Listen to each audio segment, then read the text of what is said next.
Alrighty, hello everybody. Welcome back to some more Final Fantasy 16. You guys should know the drill by now. Please wait just a little bit while I get my stuff together.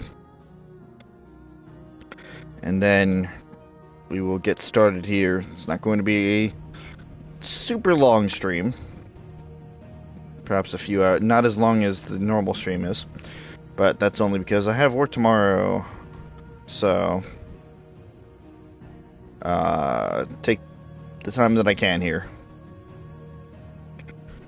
So I will be back shortly, then we can get started.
Alright, hello and welcome back once again to some more Final Fantasy 16. For those of you who do not know me, my name is Beastcat or Robert, the main streamer and only streamer on this channel. This is part, like, what, 9 or something now?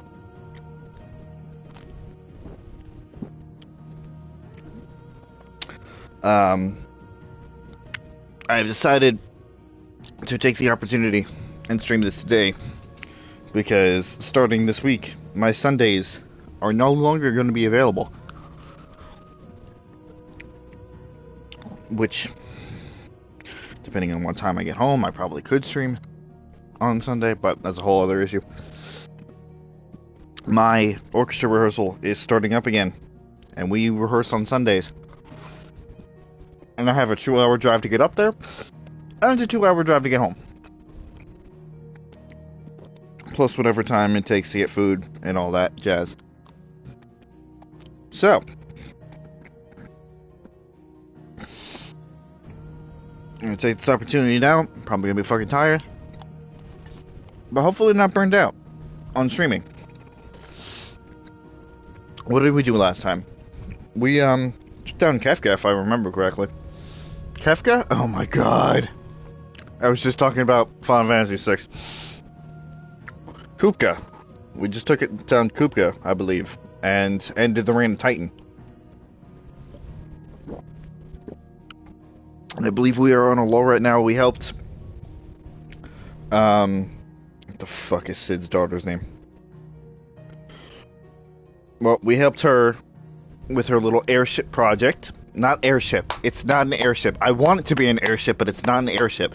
We helped her with her new, like, mithril-powered ship project.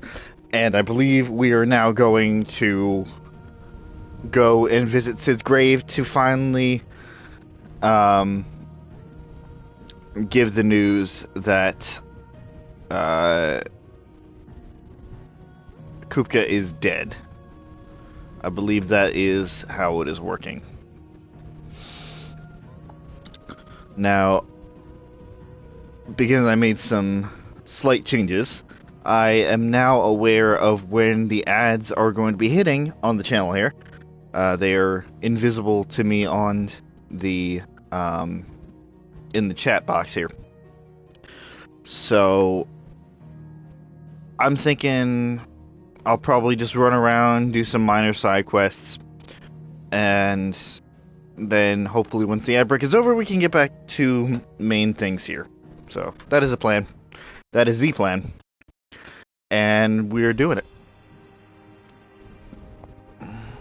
Ah, yes.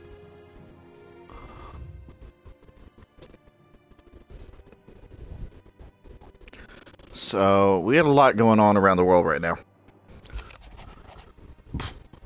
I was thumbing through the hideaway ledgers at Otto's behest, and might have come across something that might need your attention. Maybe.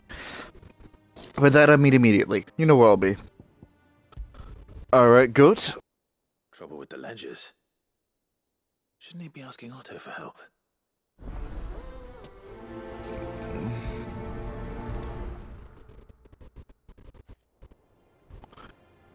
What else we got?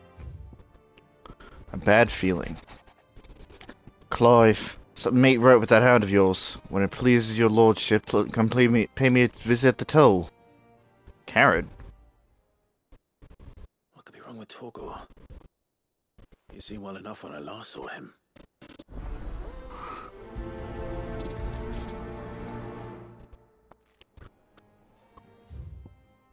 What about Blackthorn? The pen is mightier. Open 10 letters at the reading table. Alright. Just for your help, dragging Blackthorn out of the dumps the other day. Thing is, this is not his voice, but fuck it. I reckon he's gone and thrown himself back in, judging by the droop of his jowls lately. So I'm thinking maybe it weren't just the leather what was on his mind. Maybe there's some other demons jamming the pitchforks into his privates. I know you're a busy bloke, but the next time you find yourself free, perhaps we can go and ask the old bastard what's gotten him hot and bothered. Assuming it ain't the forge. Alright. Hopefully it's nothing. But I should speak to Blackthorn just in case.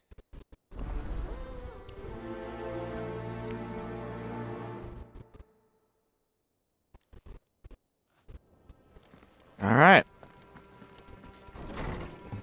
Got some things to do, people to see. We'll do it in the order of how far it is away from our current location.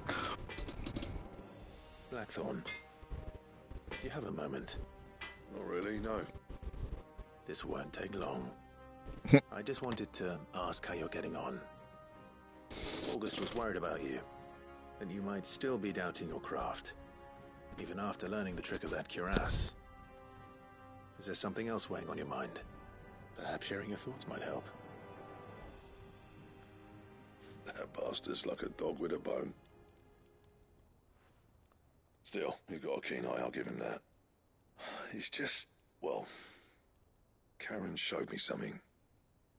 Something I've never seen before. And that was? A sword.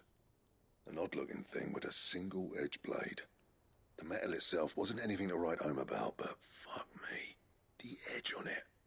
You could slice a man clean in two with a weapon like that, and he'd be halfway home before he even realised he'd been cut. So that's what's troubling you. Nah.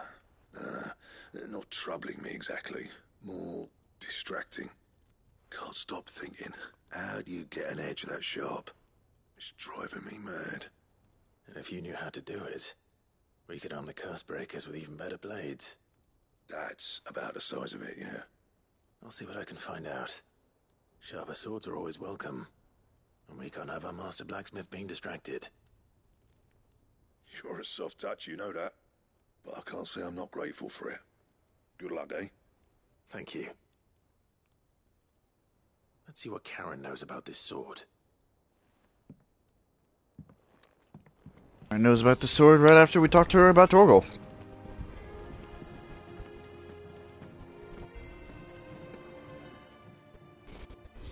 I got your note. You think something's wrong with Torgal? So you can read. Congratulations. But I didn't say how we're wrong with him. I said something weren't right. He's not been eating me treats. He used to love cracking the bones from Molly's boiled brown, but now he won't so much as look at 'em. Didn't like him.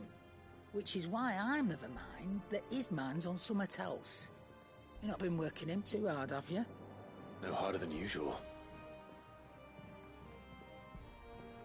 Is that it, boy? Do you need a rest? What was it you said he was? A frost wolf? That's what the lawsman seems to think. Then maybe this all has something to do with whatever it is that's woken inside him. I suppose things have been different since Rosalith. Perhaps Hippocrates knows something. Instead of everything, you mean? Perhaps.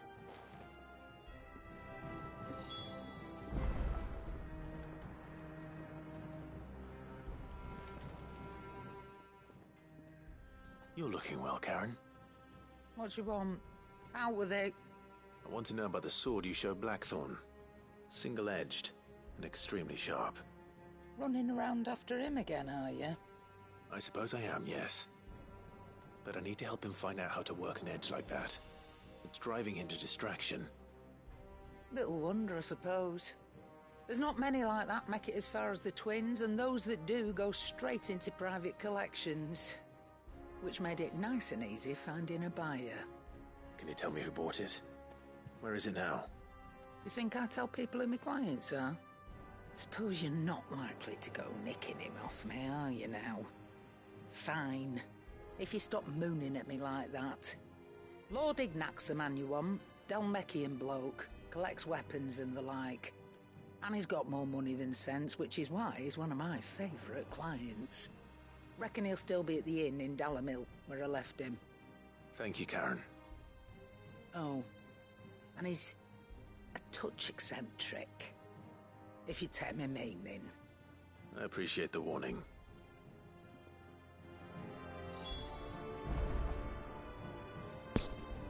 Alright then. We got Dalamil first. Or as the first location outside of camp. Just running around camp, bouncing between people here. Hippocrates! What do you know about frost wolves? Lawsman, I need to ask you about Torgal. Something's not right with him. He isn't ill, is he? I don't think so. But according to Lady Karen, he seems to have lost his appetite. Which is certainly a new development. She says he's hardly been touching his bones of late, and she believes it may have something to do with what happened at Rosalith Castle. I rather think she might be right, though not about his appetite.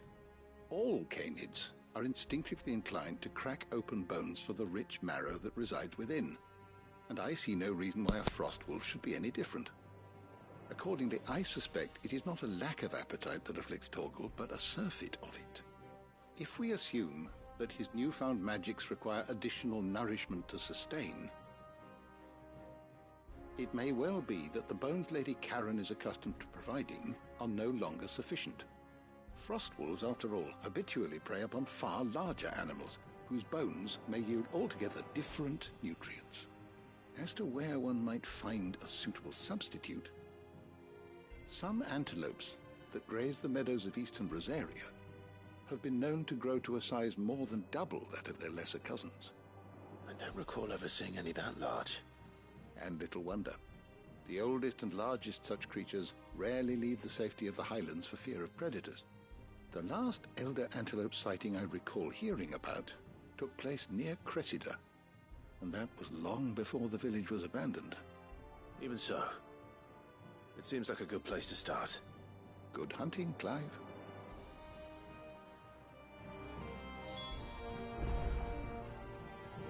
All right.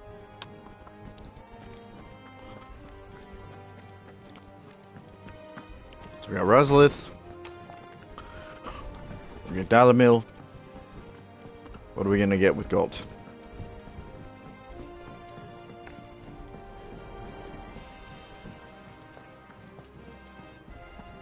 Is that the thing Tomes helped to build? Mid told me she was building a ship. Again, I very much appreciate. What the hell? Is that another one? How'd I? Oh, God. He thinks this is a side quest stream. Clive, did you get my letter? That's why I'm here. Whispering. Shh. Otto might be listening. Is this better? A little. Listen, I've some bad news. It turns out the hideaway may be slightly behind in its payment to certain lenders, and it may be my fault. But I swear to the goddess, I thought I had the numbers square. Sadly, that square turned out to be more of a circle. 0, you might say. I can straighten it out, I swear, but it's going to take some time, and I'm going to need help keeping it from Otto. Bit late for that, I'd say. There you are! What a surprise! So let me get this straight. You forget to pay our lenders what they're due, and instead of coming straight to me, you get Clive to come to you. And I hope he'll dig you out of the hole you've dug for yourself. Clive, the man in charge of the place you've been cheerfully trying to bankrupt. And you thought this was a cunning plan. Why? Well, who needs paying? Oh, just Martha. And the dame. And, well, Lady Karen. But only 500 talents. We owe 3 of our most trusted friends 5 million gil. Each. 5 million each. They lent us the bulk of the money we used to rebuild the hideaway, you see, and, well, I must have made some sort of oversight. A little bit more than an oversight. Those ledgers were my responsibility, and it was my decision to entrust them to you. This is my fault. Do we have that much to hand? I can always ask my uncle. No, we don't. And no, you won't. We've lightened Lord Rosfield's purse enough.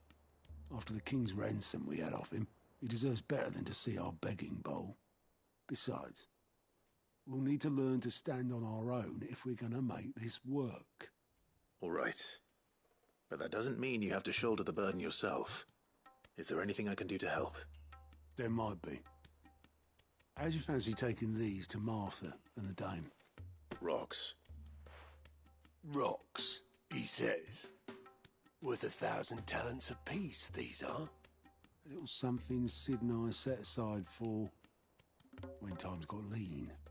And I reckon 15 million in overdue debt probably qualifies. I just hope our associates' eyes are a bit more discerning than yours. I'm sure there will be. Should be me making the rounds, really. But you know how it is with this place. Orders to bark, arses to wipe and all that. I know. Which is why I don't mind going in your place. Go. Do you know why I only gave Master Clive here 2 star rubies? Because you'd rather Lady Karen killed me. Because I'd rather Lady Karen killed you. Yes. Let's not kill any of our associates here. I suppose this is goodbye then. Don't worry. I'm sure Karen will understand. Really? Do you think so? Fuck no. I don't. 2-star rubies. And of course, whatever the fuck is over here.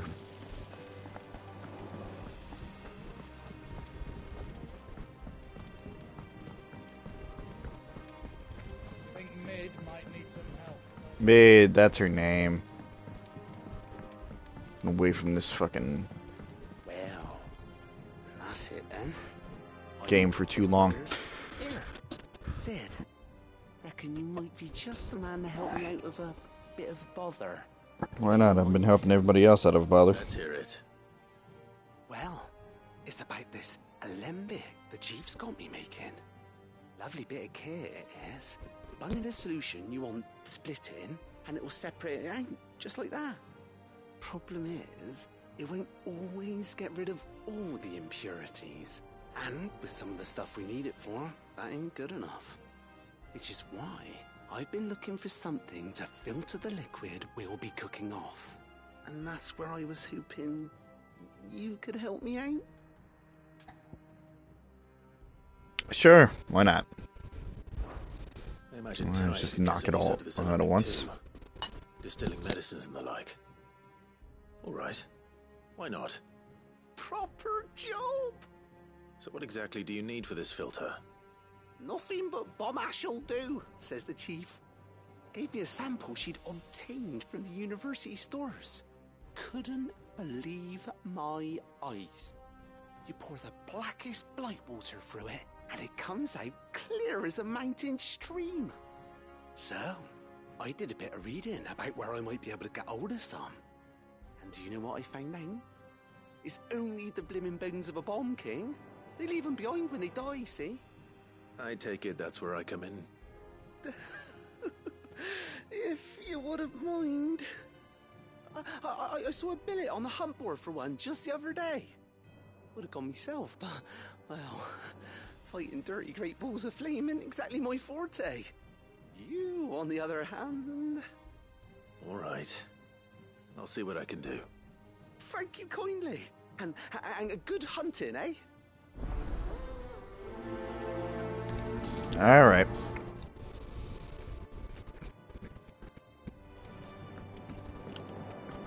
Let's take a look at where this Bomb King is gonna be.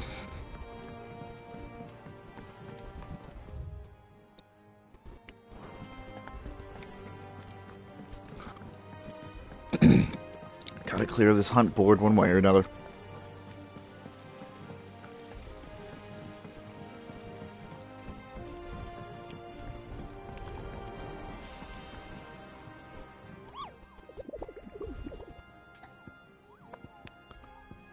Oh, you get more adventures. Did I tell you ever about the time I took to the islands of West Storm? You mean the Iron Kingdom? Is that what you call them, Kupo? In Muggletongue, we call them smithies, and the strait that separates them from the mainland. I was entering down the domain. I don't have. My disappointment when I learned those lights were in shadows, but blighted rocks leaking lava. Still.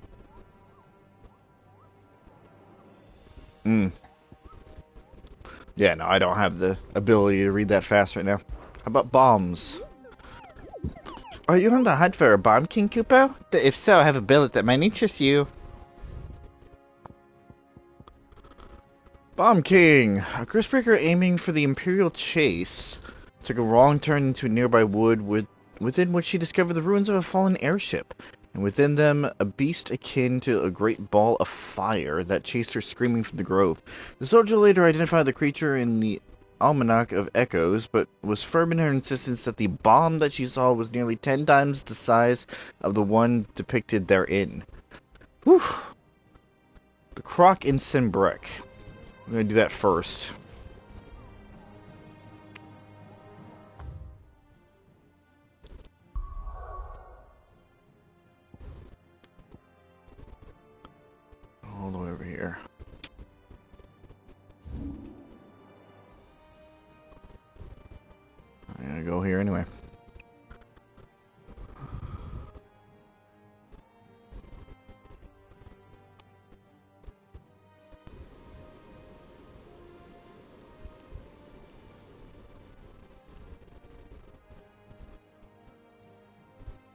boy, here we go again. Where the fuck is it?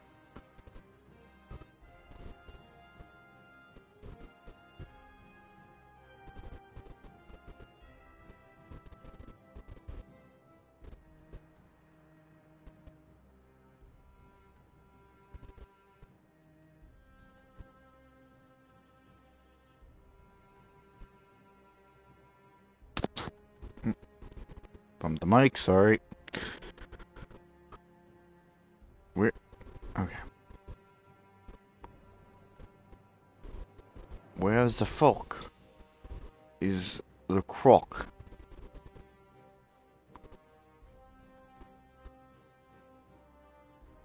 Am I fucking blind? Don't answer that.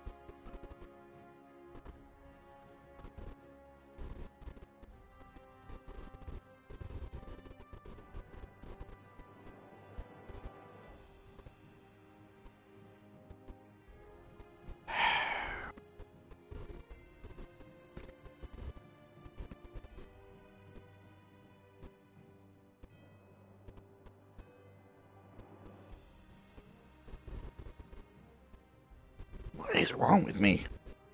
Can't find the damn thing.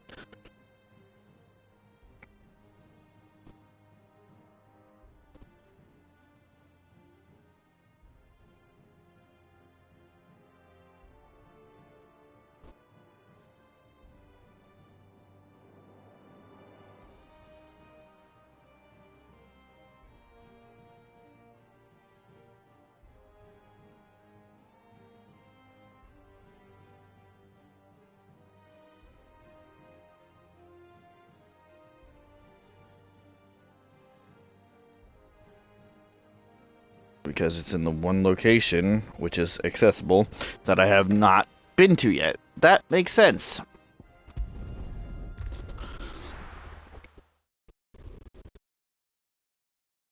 I thought I did such a good job of, like,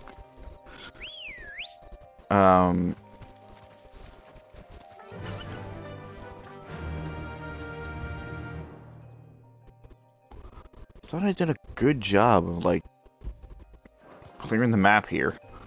Clearly not.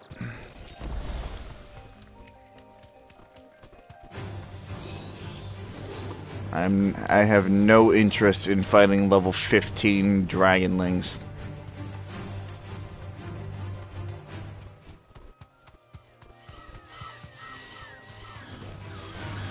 Or raptors. No interest whatsoever, thank you.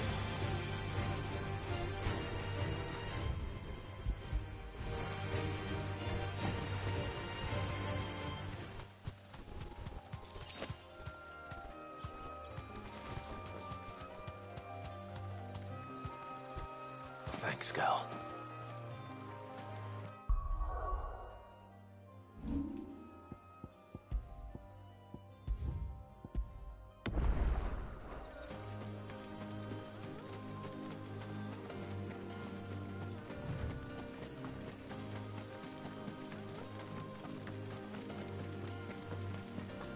Ain't this a quaint little arena?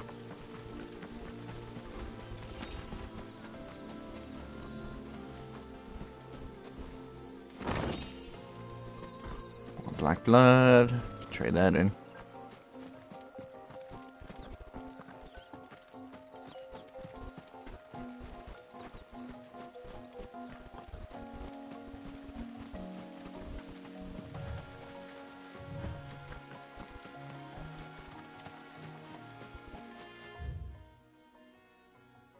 Ah. Yeah, I should probably remind myself on how to actually play the damn game. It's blocking, or whatever special ability it is. That's magic.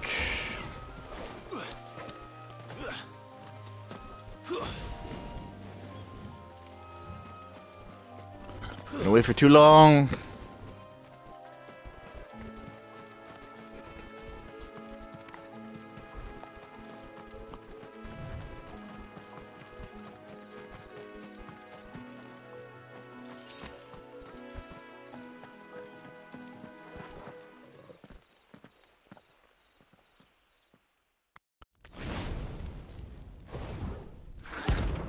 Found the Bomb King. Thanks to good old internet, because I was not going to wander around here for 2 hours. Look what we have here. Greetings, Your Majesty. Right. R1. R1 to dodge. There's a good boy. And of course.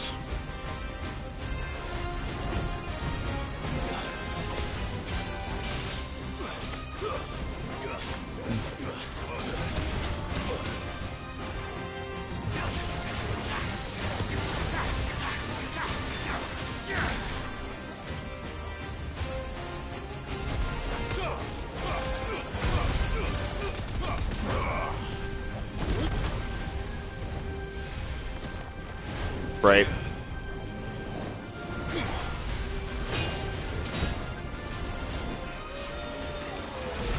Untouchable.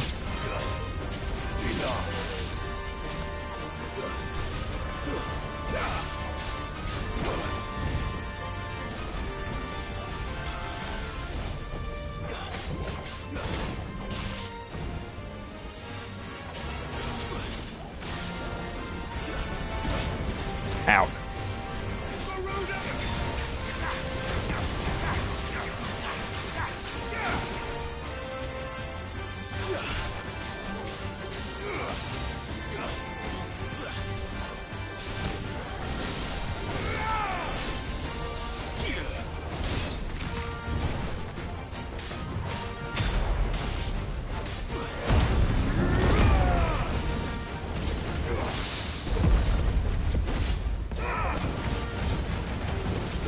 So interesting how apparently this particular Your Majesty cannot get staggered.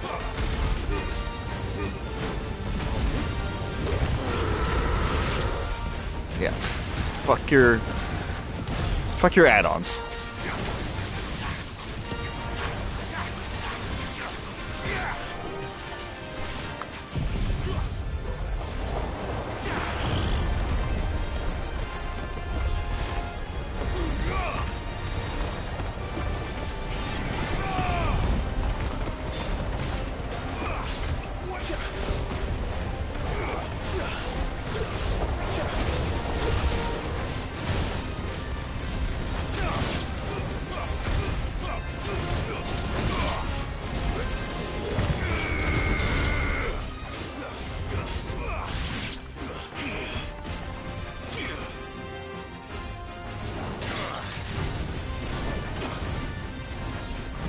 Okay, so that's not a that's not a complete fucking guard there. All right. God, I feel so stiff. And I know I haven't played this game in like a week and a half, but goddamn. Bomb Ember, figuratively the smoldering soul of a bomb given life by unknown magics. Literally a very hot rock. Fortunately, there are myriad uses for such things, obtained by defeating the Bomb King. Your reign is over. Now to collect the ash. I should... This looks like the stuff. Let's see if there's any more. Did not mean to interrupt your humor there, Clive. That should do it.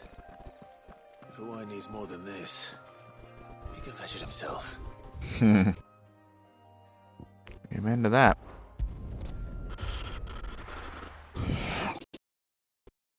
Alright. Time to go to the dame.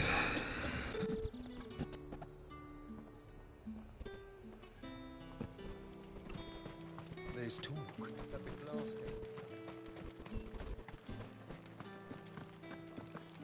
The Glass Gate Flood, huh? That sounds interesting, intriguing. Did you hear? The gates to heaven. I want to see you. What am I going to do without sweet water and oil of talc? Still no... Milady, I come bearing gifts. Gifts? Whatever is the occasion. Star Ruby, One of 3 brilliant gemstones acquired and set aside by Sid for a rainy day. Otto now deems that day to have arrived, and wishes to use the rubies to pay off the 3 outstanding debts to Lady Karen, Martha of Martha's Rest, and Isabel of the Vale.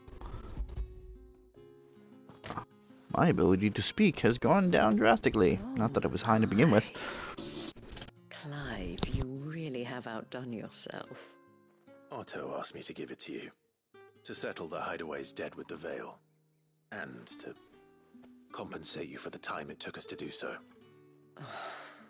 You disappoint me, Clive.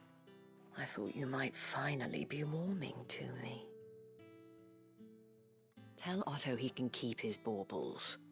I tried to tell him as much the first time around. The man owes me nothing, nor does the hideaway. My contribution to the restoration effort was made freely and willingly. It was the least I could do. You once told me Sid did you a kindness. I'd like to do the same. Please, accept it. For my sake. And for Otto's. For all of us. For all you've done. It is rather fetching, isn't it? Very well. Otto is lucky to have you, Clive. I doubt anything could ever replace his son. But you and the others at the hideaway are the closest thing he has to family. Otto had a son. Long ago, yes. Sid told me Otto lost him when he was just a boy, and blamed himself for not being able to stop it. I don't know how it happened, whether there was anything he could have done, but it was clear that it weighed heavily on him. I didn't know. How could you have? I doubt anyone did. Besides Sid, I've never met a man more keen to bear his sorrows in stoic silence.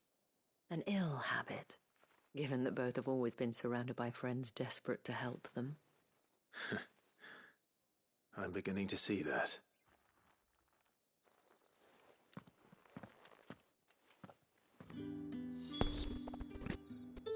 An ill habit, sure. But one very easily picked up depending on the type of situation that you're surrounded in. Sometimes you just... Sometimes you just learn to not bother anybody with your problems.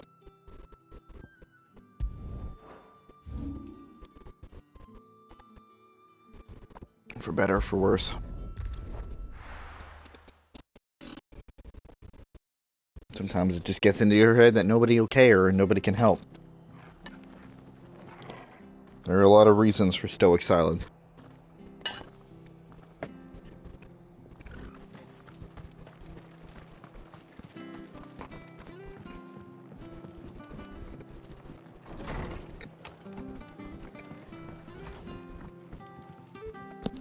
Clive, we weren't expecting you.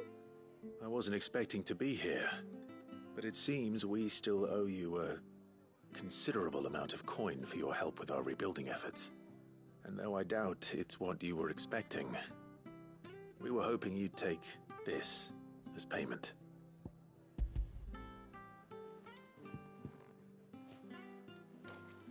A star ruby? I can't accept this. It's worth at least twice what you owe me. More if you can find yourself the right buyer. Think of the difference as interest. Interest? If word got out I charged that much, no one would ever borrow from me again. Anyway, why are you the one here asking me about this? I'd have expected Otto. Bit much sending the Lord Marquis out to settle your debts, isn't it?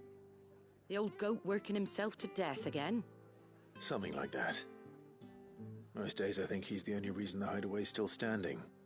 Same as always, eh? Back when the place was nothing but a twinkle in the eye of a recently retired Lord Commander, word is he was the first one Sid reached out to.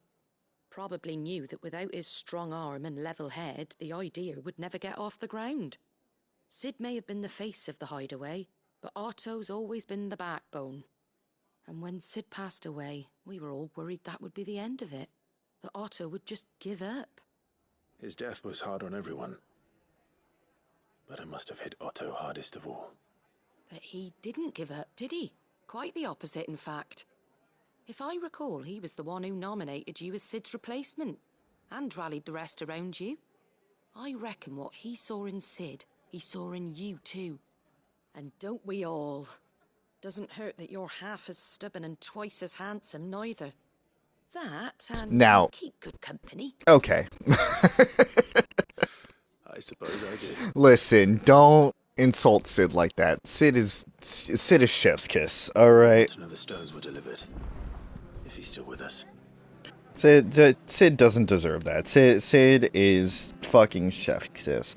Now, I understand, you know, the people that would go for Clive. Clive doesn't hit that as much.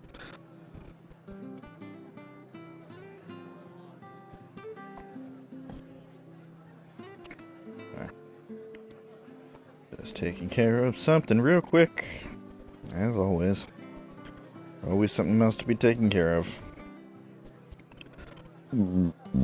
Oh, fuck. Sorry.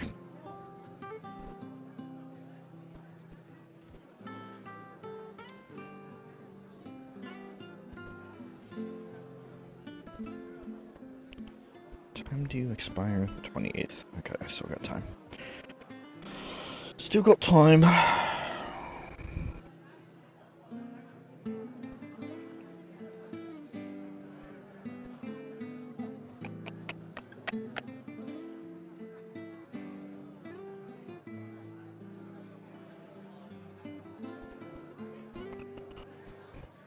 Okay.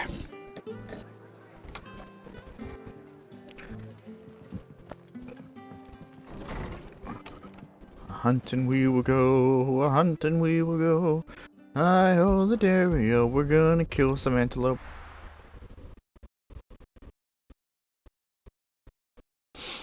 Doesn't really ring a bell like that.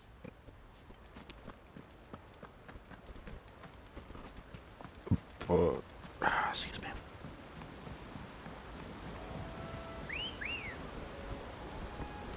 Let's go. Faster.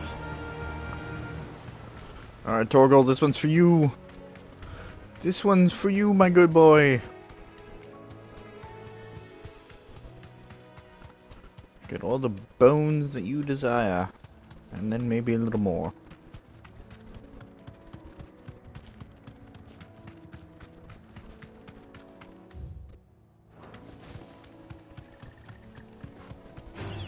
Not interested.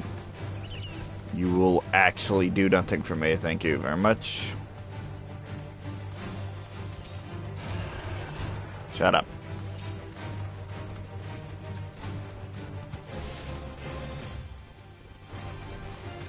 Well, it's certainly quiet. If I were a giant antelope, it would seem like just the place. Aye. Except for the orchestra following us around, but you know. I doubt we'll find one bigger than that. You hungry, Torgal? Bert. Oh no. I had a good combo going. What happened?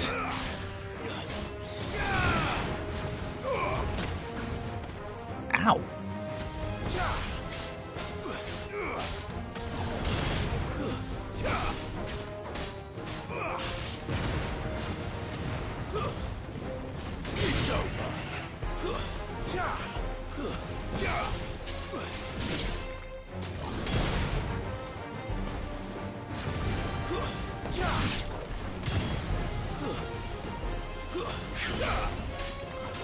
Don't need any fancy tricks for this hunt. Except maybe a way to go through fences. Jesus, really?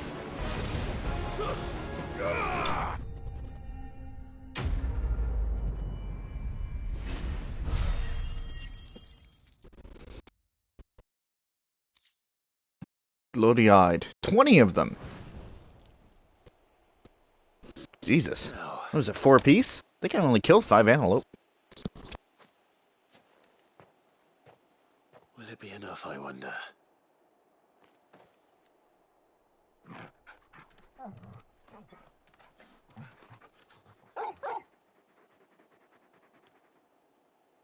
I say that answers my question.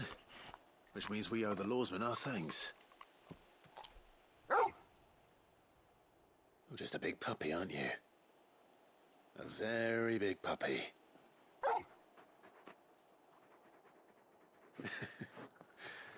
You do know you can take that with you, Torgal. Lady Karen will be relieved to hear you've got your appetite back. Come on, boy. Listen, every dog is a puppy. I don't care what stage of life they are in. All right, boy. Every dog is a puppy. And don't you fucking forget it.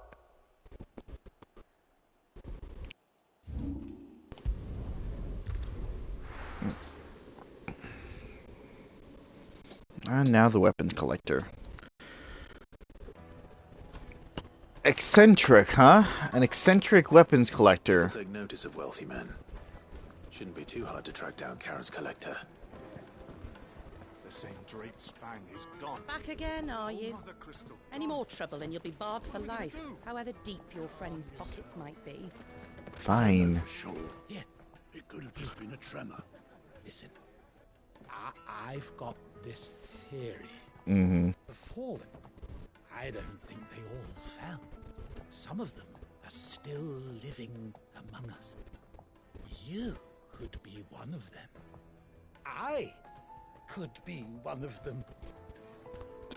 You know, I think you're onto something there. Welcome. If you're hoping for a bed, I'm afraid you'll have to look elsewhere. One of our wealthier patrons has purchased the use of every room, hoping to keep out the riffraff, as he puts it. Every room, huh? Well, that makes the search a little easier, doesn't it? I wonder if it's going to be the door of Joshua's old room. Will be ruined. Ruined. Calm yourself, Lord Ignac, I beg of you, before you do yourself a mischief. Pardon the intrusion, but... Out! Get out! I paid for these rooms so I wouldn't be disturbed. Leave me be! Please, allow me to apologize. His lordship is going through a difficult time, and he's never been fond of guests arriving unannounced. Radim! Get rid of the filthy oaf this instant!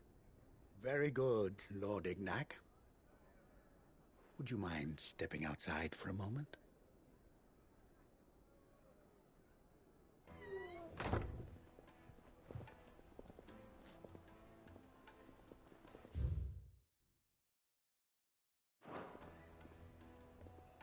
I'm sorry if I've caused you any trouble.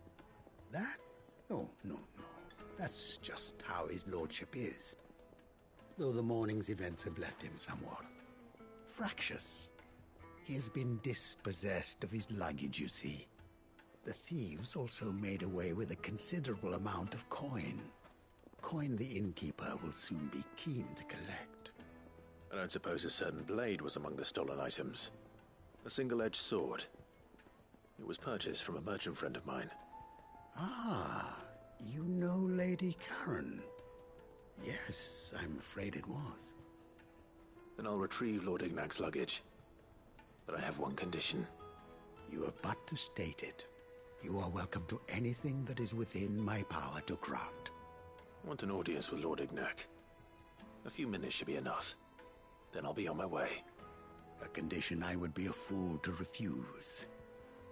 Of course, you shall have your audience. I don't suppose you saw where the thieves went. I did not, no. Though some discreet inquiries made on his lordship's behalf mean that I know where you might find them. The bandit's bed. Every ill-gotten coin in Dalamon is said to pass through that disreputable corner of the Valcroy.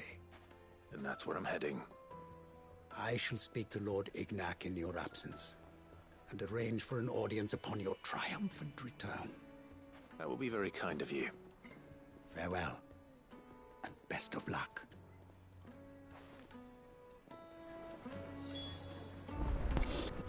All right. Oh, hey. I know that corner of the Valkyrie. I was over there before. I think that's around where we found the fucking Adamantois. Adamantus. Adamantois? I think Adamantus, I think, is the proper... Come on. Faster. Proper pronunciation there.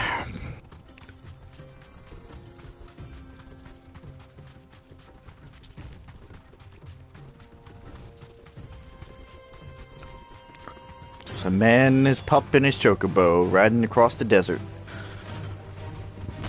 And I'm wanting dead or alive. Wanted, dead or alive. Little pitchy. Hopefully I can get my pitch back. But the orchestra rehearsal is starting up soon. Doesn't help that I've been out of practice all summer.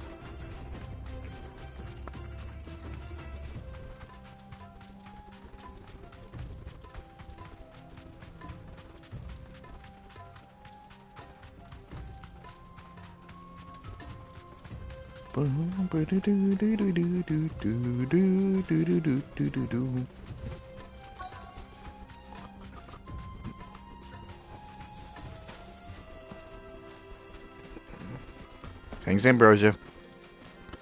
Now then, what have we here? Come on, lads, let's tear the bastard's head off.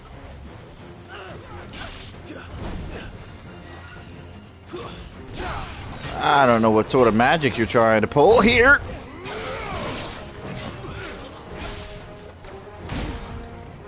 How the fuck are you named the innkeeper?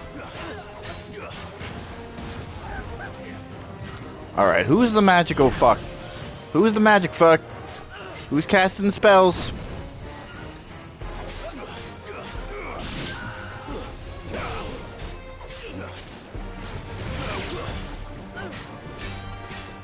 Let's try.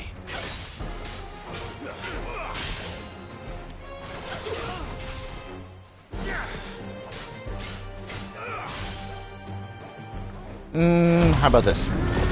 Yeah, I completely wasted that opportunity.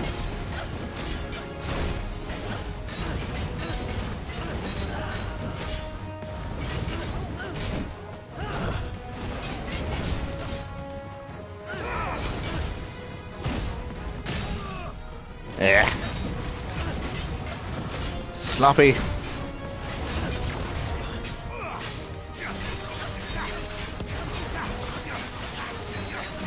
Ah, you are hanky. Ow.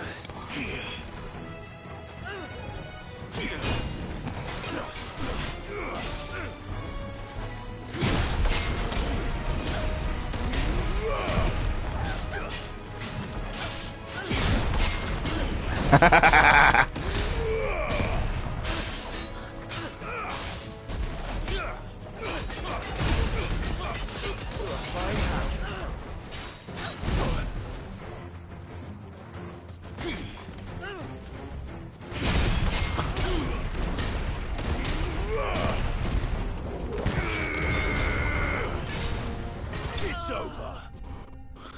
Cool. Cool. I didn't know I could precise block that. I probably read that when we were going through the tutorial. But I did not register until now.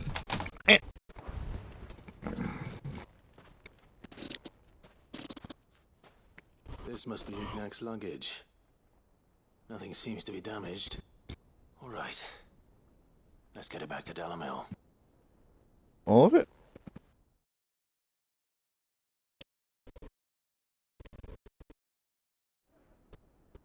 All of it. Alright.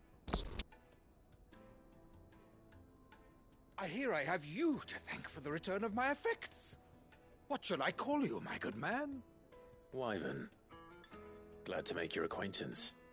A formidable name indeed. Well, Wyvern, I appear to be in your debt. Redeem here tells me you wished for an audience. Is that all? A few moments of your time should suffice, yes. You're a peculiar fellow, Wyvern. All right, speak. Master Wyvern was wondering if you could tell him about a certain single-edged sword you recently acquired. Oh, a true work of art, that one. Karen drove me hard on the price, but I would have sold her Radim here to get my hands on that sword. It was made in the Outer Isles, far beyond the Twins, and is used exclusively by the practitioners of a unique school of swordsmanship. They believe no combat should ever exceed a single strike, and hone their blades to such perfection that none ever does. Each sword is made for that one perfect stroke, and for that stroke only.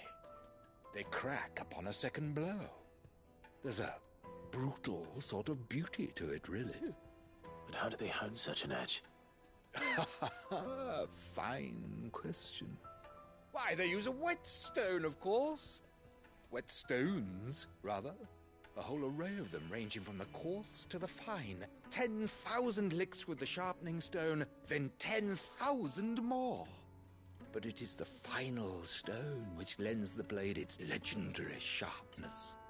A mineral quite foreign to this great realm of ours.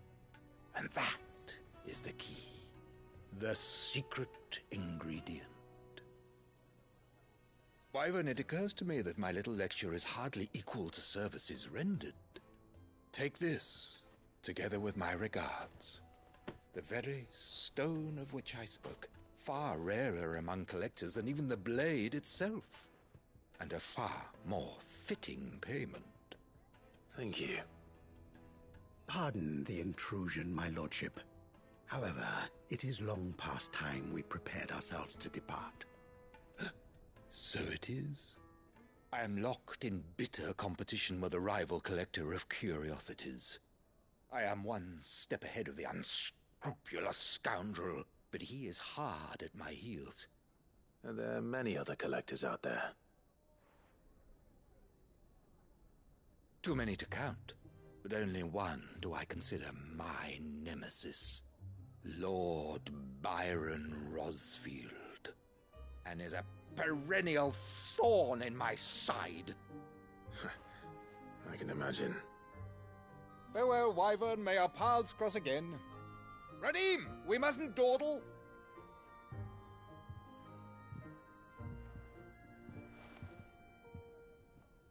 I think his lordship is rather taken with you, Master Wyvern. Thank you again for your assistance. Coming, my lordship. I'll be right there.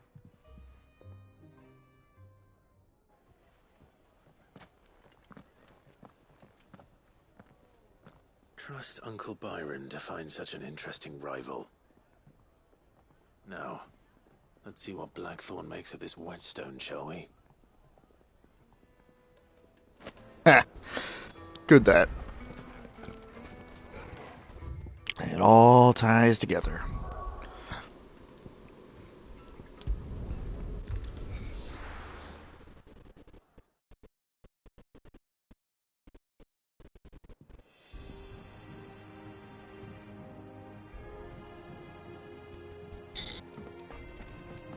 Alrighty.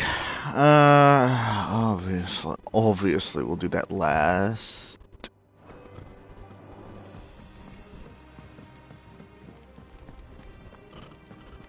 Alright, Karen. I noticed you and Torgal had gone off somewhere. Take him for a walk, did you? You could say that.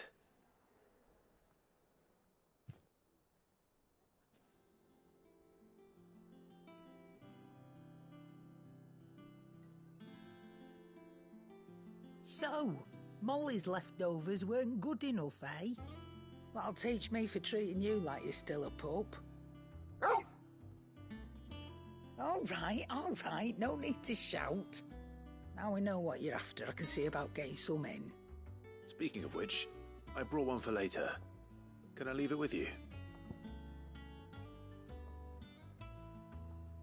The elder antelope femur. Short of slaying a behemoth, or a curl, or bison, a minotaur, or an adamantos, one would be hard-pressed to find a larger leg bone. If this does not satisfy Torgal's ancestral hunger, chances are nothing will. I mean, you brought 5, but you know, who's counting? You can, aye. I'm nice like that. In return, you can thank Tomes for me. The bloody know-it-all. I was just on my way to see him.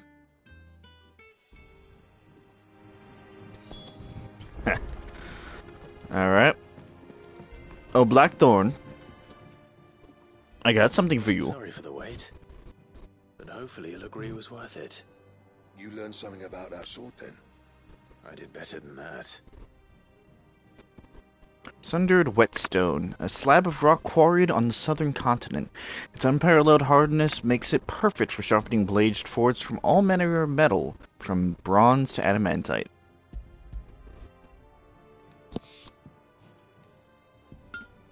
A whetstone? Yes. But not one you'll find anywhere in Valisthea.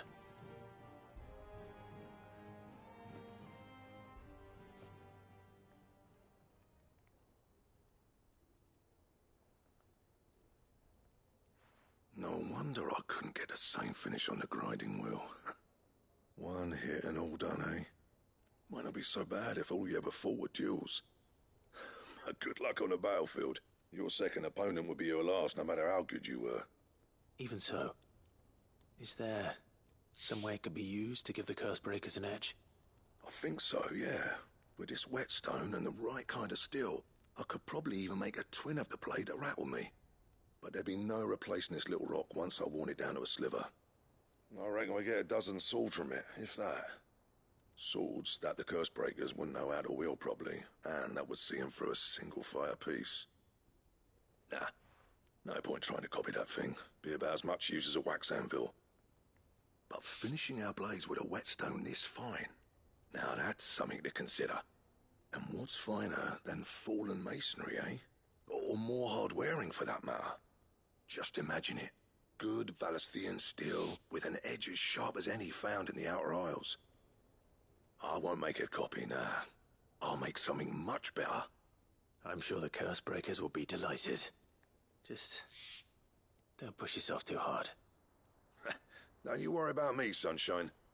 I've been working day and night since I was half your age, and I'll still be here when you're long gone. Hey, thanks, Clive. I mean it. I owe you one, August too. It's good to know someone's looking out for me. You'll be happy to hear you said that. And I'll see that my debt to you's paid. First new blade I make's got your name on it. You come and find me when you've got the materials. All right. I will.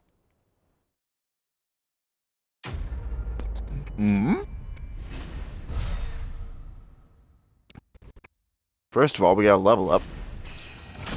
So that's fantastic. Excalibur design draft. Diagram detailing the steps to forge a sword to rival that of a legendary king. Damn! Excalibur! What do I need for it?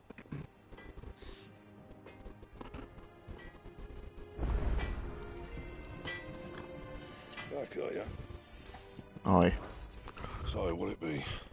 I can make it right now. I can make it right now. I'ma do it. Though modern-day plays such as The Adventures of Sir Crandall have taken to embellishing the tale considerably, historians do agree that long ago the nations of Valisthea were, for a short time, united under a single king and his band of loyal knights. Whether or not he was indeed crowned upon drawing a sword from a stone is a matter still up for debate. Excalibur!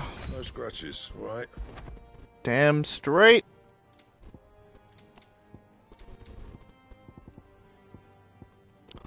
So I got the Drake Slayer stuff and Excalibur. It's supposed to be really good fucking shit here. And yet, it saddens me because I'm pretty sure that there's gonna be... That's nice. It's not fancy, mind you, but it's nice.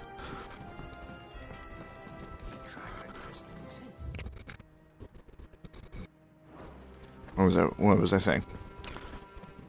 It saddens me because, like, I feel like there's still gonna be better swords, although we are in, like, the latter quarter of the game or something, according to the PS5 title screen there. So, who knows? Were you able to locate your quarry? We were indeed, Lawsman. You pointed us in exactly the right direction. And Torgal's been a very happy hound ever since. Very good, very good. Lady Karen sends her thanks, by the way, for your part in solving the mystery. Ah, that reminds me. After your last visit, I found myself pondering Torgal's talents. Do you recall our conversation concerning Lady Jill's role in Torgal's transformation? About how she somehow woke the power within him. Precisely that. A reasonable conclusion, I thought, but one which raised certain questions in my mind. You see, the Fenrir of legend served Shiva and Shiva alone. And while the powers attributed to him are certainly impressive, the records imply they are somewhat different in nature to those you described Torgal as having used. What are you suggesting?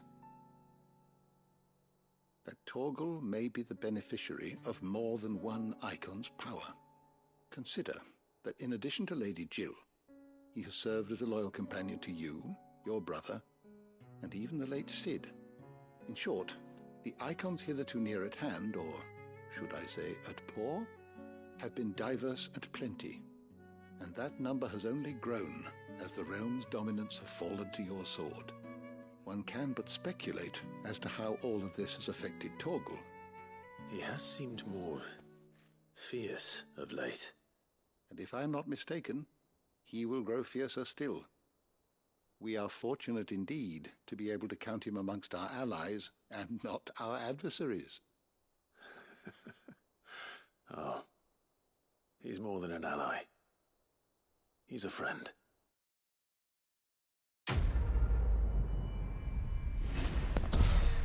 Torgal is good pup. Torgal is good pup. Caval's Fang. Even a legendary king, surrounded by the realm's greatest knights and blessed by the heavens, would have found himself hard-pressed to unite the warring tribes of ancient Velistia. Fortunately, he had the help of his fine and trusty hound, Caval. 1 second here. Must change something. Because the ad breaks have been popping up way too fucking much for my liking.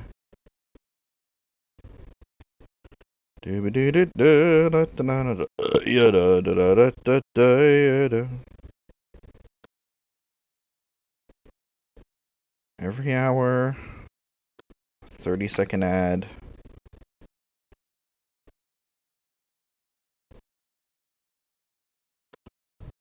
Start that soon.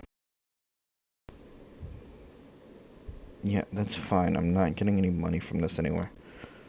Not yet. So 1 30-second ad every hour. That should be a little bit more manageable. Okay. Alright.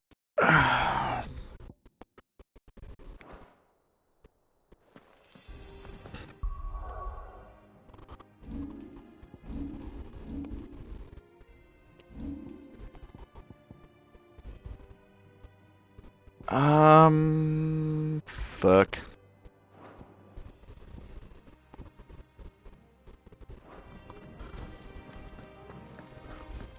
I really can't part with my setup here right now.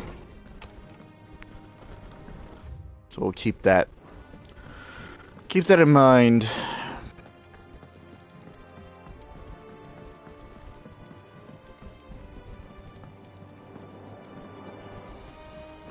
Is that the thing Tomes helped? Yes, it She was is. building a ship. Not here. Not a ship on the ship. Boat. Still alive, I see. So Lady Karen accepted the ruby. Ah, about that. I tried my best, but she was just too stubborn to take it. She threw it right back in my face, in fact, and told me I could stick my stupid stone where the sun don't shine. Karen refused payment. I hope it wasn't something I said. I'm sure you were as tactful as ever. Let me see what I can do. Oh, wonderful. I hope you have better luck than I did. If I knew I was gonna go back there, I would have just... Yeah. Whatever. Karen... Just accept the stupid ruby, please.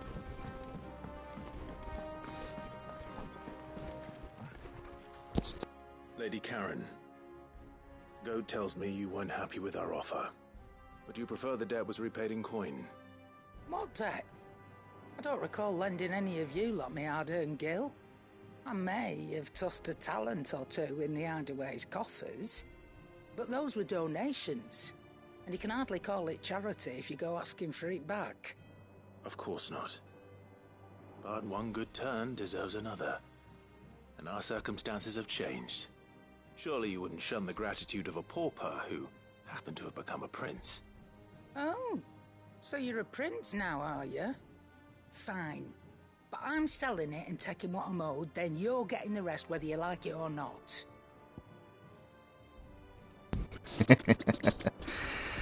Oh, Karen's such a good character. Where'd you even get this? A decent trader might nab 1,000 talents for a star ruby. A canny one, meanwhile, might claim it were nicked from the belt of Sid the Outlaw himself and ask twice as much. Might be I already have a buyer in mind. Might be you even know her. A fine continental maid whose beauty's only eclipsed by a guile in commerce. You wouldn't mind, would you? Not at all. Just be sure to tell her that it's always a pleasure doing business. So she's gonna get 2-star rubies. Alright. Sure, why not? I hear you ended up delivering all 3 stones. Thanks to this lump. I sometimes wonder what I pay you for. Speaking of which, I still haven't been paid last month's wages. Oh, so you remember what's owed to you then? Get your ass behind that disc of yours and don't get up before those ledgers are square. Right away.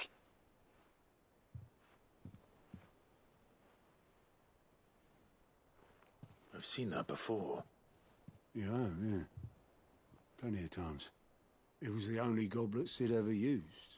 Either out of habit, or because the filthy sod couldn't be bothered to find a clean one.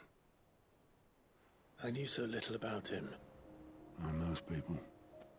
Martha and the Dame both seem to have fond memories of him. I bet they do. How long did you know Sid before he... Before he died.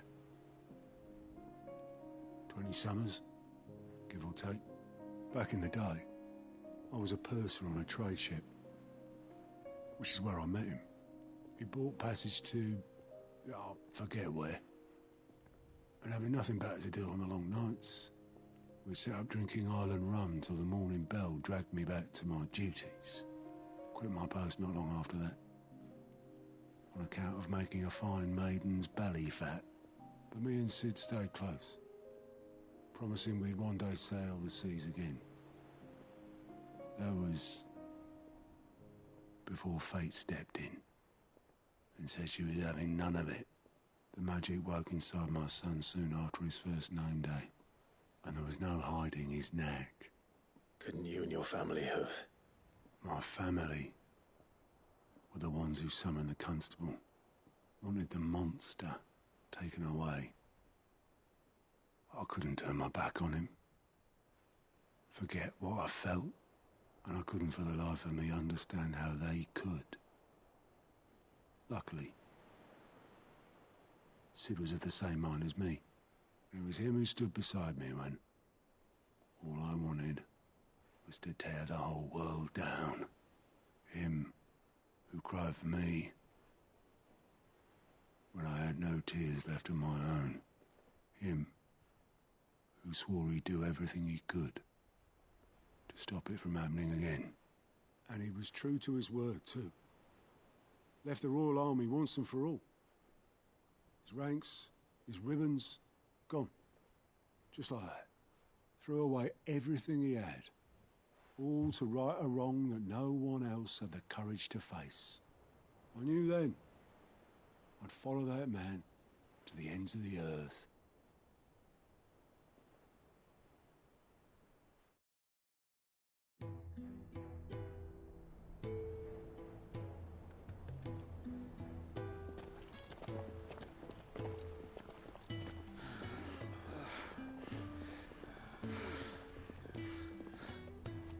He was always too clever for his own good, was Sid. Saw the world for what it really was, while the rest of us were content to go along with the lie we were shown. And it can't have been easy, bearing that burden alone.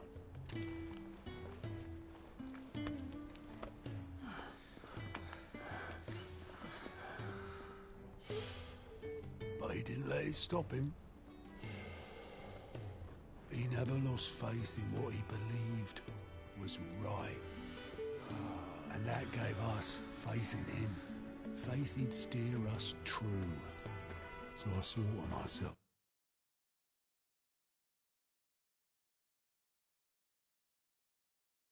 That I'd always be right behind him, ready to catch the stubborn sod, if ever he should fall.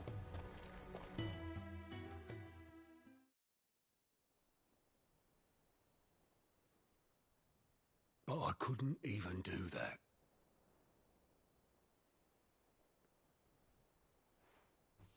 Ignore me. Just the ramblings of a tired old man.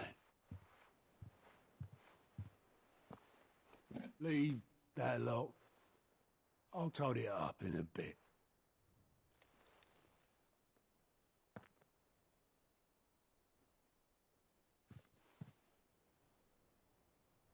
This is Sid's handwriting.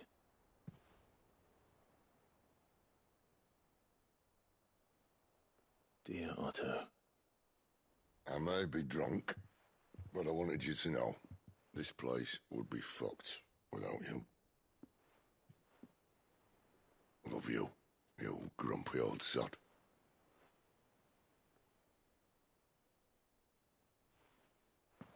This note. Hmm? What about it? Sid was right. Without you, we'd all be lost.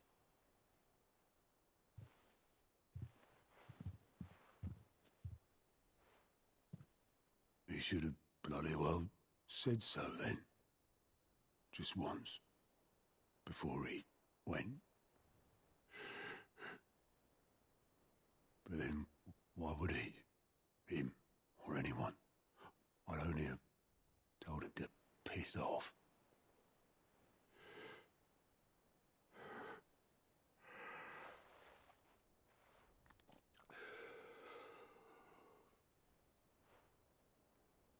You're wrong, though.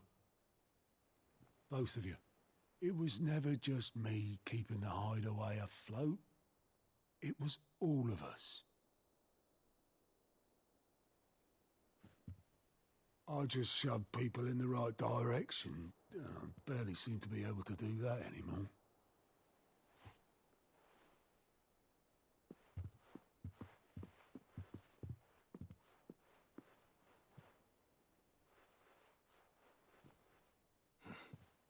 Would you rather goat at the helm? Well, maybe I've got a few more years left in me. I'm going to hold you to that, Otto. Before you go, Sid would have wanted you to have this. But that's... This'll do me just fine.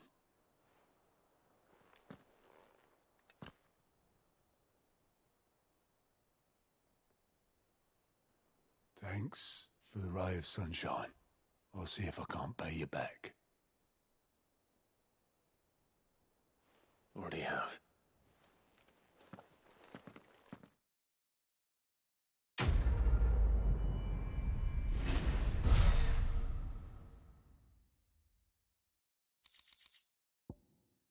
My heart. Oh. That's what we needed. We needed a fond memory of Sid there. According to Otto, Sid never once washed his goblet, despite using it every day for both wine and small beer. I won't have it said I'm a poor host. Fuck. Totally not me tearing up. Shut up.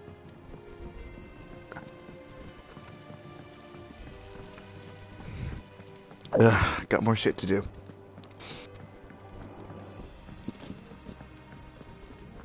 I think Mid might need some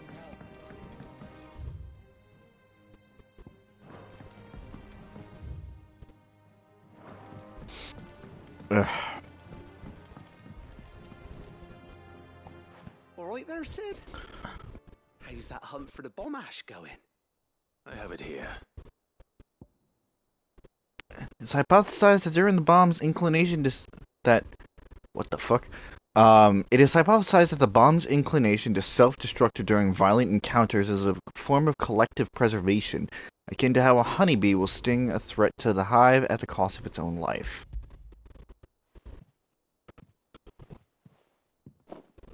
That's the stuff! And plenty of it, too. Enough to keep the alembic bubbling away for a good old while. You're a gent, Sid. Let nothing say otherwise. Right then. Let's get this contraption up and running. Yes, let's.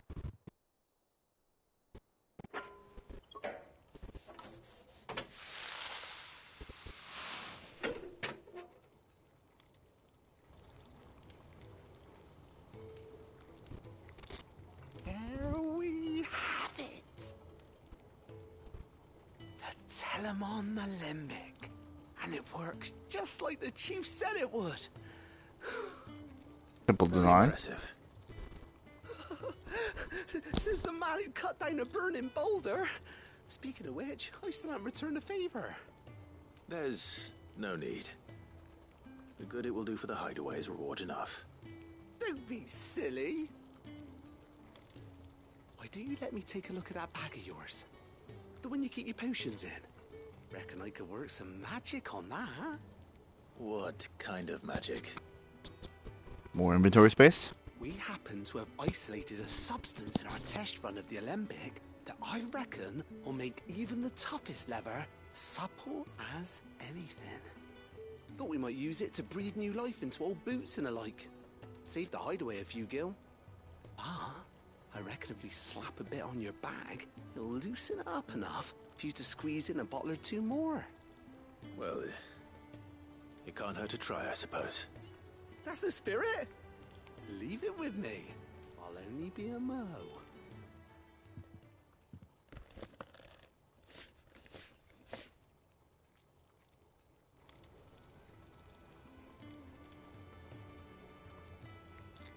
Well, what do you reckon? It certainly feels more flexible. Right? Told you. Thank you. I think. No. Thank you for supporting Mid and the rest of us in our endeavors. Without you, we'd never have been able to discover wonders like that stuff I rubbed on your bag. And I'm telling you, there's plenty more where that came from.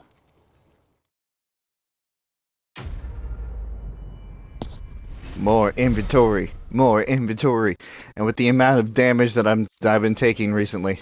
Treated potion satchel, where the same exotic compound that was applied to the leather of the satchel be kneaded into a pair of boots. They should surely become supple enough to accommodate a man with 20 toes, necessary for increasing consumable inventory capacity.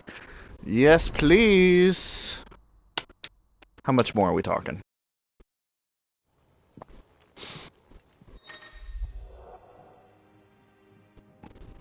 Potion 6, 1, 1, 1. Okay. That's alright.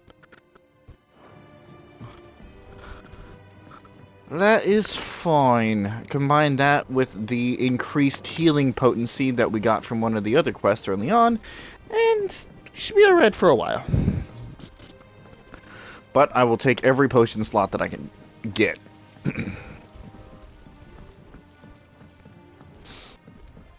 Almost there. We might get a main quest in today. Welcome to the Patron's Whisper. Come to claim your just desserts? A light from the heavens! The goddess Grigor teaches us to walk with the wretched... Okay. Teaches us that to walk with the wretched is an act of greater good. If we are to accept this truth, then one could not rightly call he who follows this path an outlaw. Okay. Got a high cleric's medallion. Speaking of healing potency, damn. If I wanted, I could be a fucking healing machine. But I'm not going to. I can manage just fine. I am gonna buy some more shit. Is it business or pleasure? Hardly pleasure. I'll be thankful you got that much. Hey, yeah.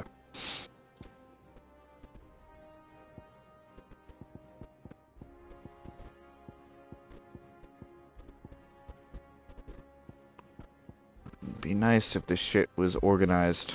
I reckon I can find a buyer. I'll be thankful you got that much. You got out else?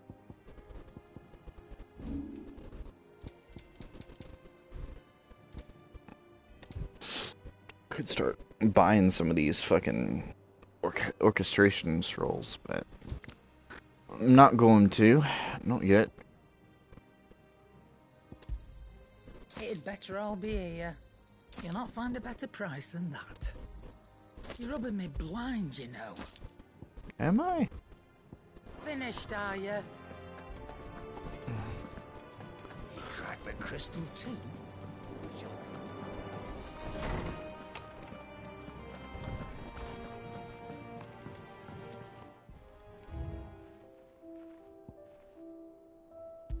It's Goblet. Miraculously undamaged in the attack on the old hideaway, Otto held on to the featureless clay cup to remind him of his lost friends, before giving it to Clive, knowing that Sid would have wanted the proud bearer of his legacy to have it. Aww. So many sweet things. Alright. Check to make sure that we don't have any outstanding other quests to do. Then I'm going to take a little bit of a break just to walk around, take my plate out, etc., etc. And then we'll get on to the next main quest, maybe. No, I think we're still visiting Sid's grave, but... Clive! Anything catch your eye? All right. Always something in there. I mean, there's actually nothing right now. But, point taken. Also...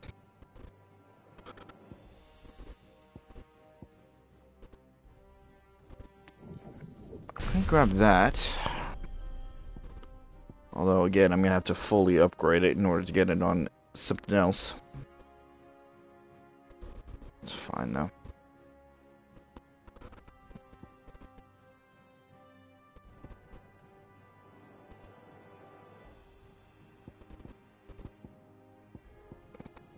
Grab that as well. Just for options.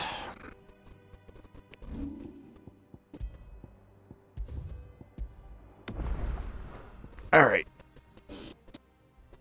As I said, I'm gonna take a quick break, do what I need to do, and then we'll move on and finally deliver Sid the good news that Kupka is finally dead. Please don't go away. We got some more Final Fantasy XVI coming soon.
Alrighty, we are back.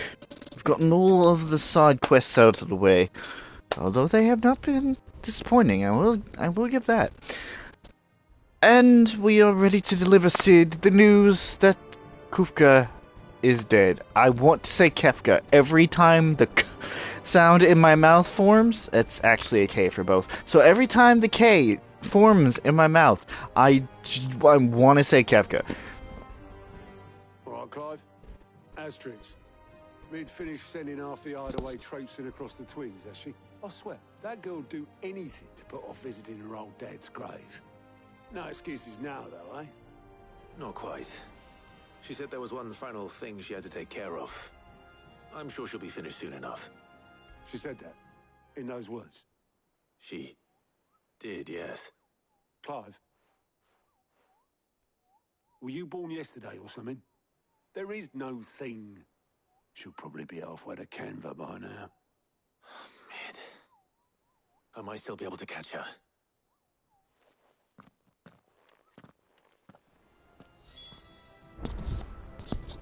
God damn it. Mid?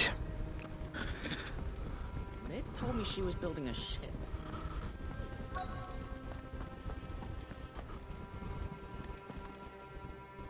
Obelith, have you seen Mid? Yep. In a boat, going that way. Then I'm too late. You in a hurry at all, are you? Oh, I offered to take her across, but she wouldn't wait. Just paid for a dinghy and rowed off. Oars going like the clappers. Got some life in her, ain't she? But anyway, I was on my way up to see you, as it happens. Got a letter for you. Urgent, by the sound of it. One of your uncle's men said I was to hand it to you in person, post-bleeding haste. And you're here now. Thank you, Obelith. Don't mention it. What tidings, Uncle? My dear boy, my journey to Canva has been a resounding success. The friend that I mentioned not only agreed to share the contents of his strongbox with us, but his considerable knowledge of the goings-on in the Free Cities, by which I learned of the endeavors of a certain young friend of yours. Though I, for once, believe Miss Telemon's project to be quite the valiant enterprise, I doubt the Canvarian authorities will take kindly to the unauthorized use of their dockyards, no matter how deserted. And if rumors have already reached my friend, it may not be long before the guildmasters are rapping at our door. Which is why I pen you this note. I'd like to borrow your man Gav for a moon or two, that he might keep a watch on those who might mean our little fellowship ill, and warn us of any impending attack. I trust that you will give this proposal your full consideration. Your loving uncle... That one. Wow. Alright. Okay, Brian. Good job. Trouble in Canva. Well, I'll need someone to keep an eye on Mid. Alright, Gav. Your turn. So what? Mid got us to do all the dirty work and then just sailed off into the sunset? It, seems that way. Well, nothing we can do about it now. But next time you plan on visiting Sid, you might want to tie her to something before you suggest it. Ah, don't be so hard on her. Gotta admit, the dirty work was kind of fun. Everyone pitching in, all that bollocks. Just like when we built this place. You're right. Anyway, we all set to head to the old hideaway. I could do with getting to Canva pretty sharpish. Wouldn't do to keep Lord Rosfield of the Seven High Houses waiting now, would it? Not after he asked for me personally. Gav will be leaving with me. Will you mind the place while we're gone? You can count on me. Just be sure to give Sid and the others my regards. All right. Oh, by the way, Jill will be joining us too. She's got some things to take care of, but she'll meet us there. I hope she's telling the truth at least. Same fucking mindset. It's like, that sounds familiar. The old hideaway. Sid's Sid's legacy. The dust long settled little remains of the once bustling refuge many called home.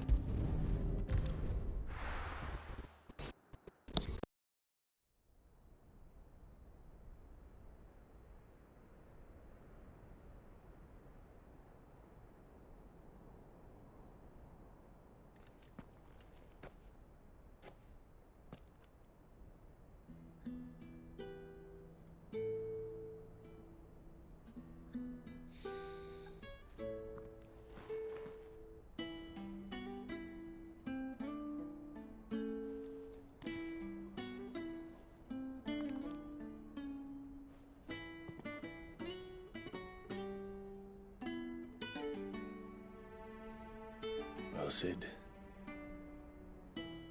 I remember what you told me. But if no one is listening to what you have to say, you may as well not say it.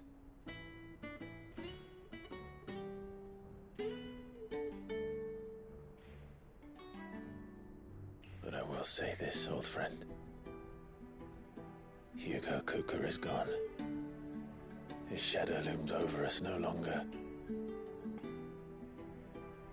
It's a pity the Phoenix can't be in two places at once. If he'd have been with us, maybe he could have done something for the lost. Not even the Phoenix can bring people back from the dead. Life has a beginning and an end. So we must live while we have the chance. And not as slaves to the crystals, but as free men.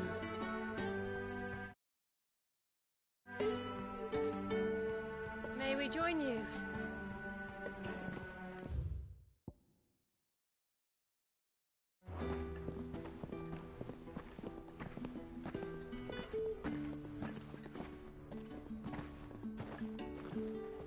Lady Karen, what a pleasant surprise. I thought I'd drop by and see how you were all doing before heading off to restock my supplies.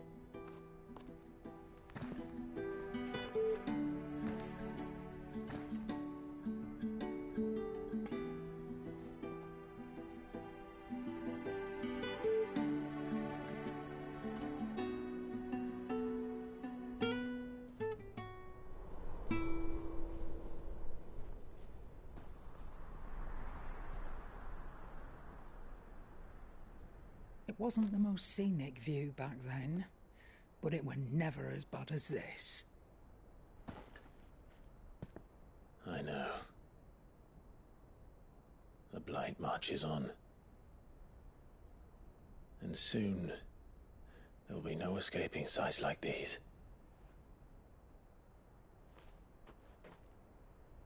So our mission remains unchanged. We cannot stop until every Mother Crystal is gone, and their thirst for ether with them. The only one that remains in Storm is Drake's tail in the Crystalline Dominion. Our next target. We're going to Twinside. It's the capital of the Empire these days. I wouldn't like to think how tightly guarded they've got the place. Not that that'll stop you, but we do well to scout it out before you go charging in. We would indeed. If you're off to the Dominion, you can take this great lump with you. Goods. Oh, I am sorry. Have you forgotten you're the most wanted man in the Twins? I thought you might like to disguise yourselves as the attendants of a travelling trader, assuming you've no better ideas.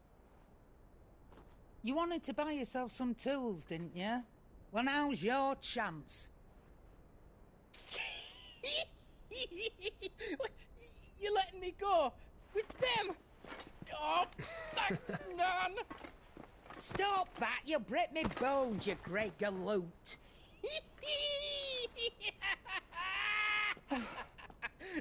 There's a caravan that runs back and forth between the Dominion and the Bocklab markets. It's managed by the Merchants Guild. Just show them Goots' traders pass and you'll be on your way. It'll be a damn sight less risky than footing it the length of the Crystal Road. That's for sure. Thank you, Karen.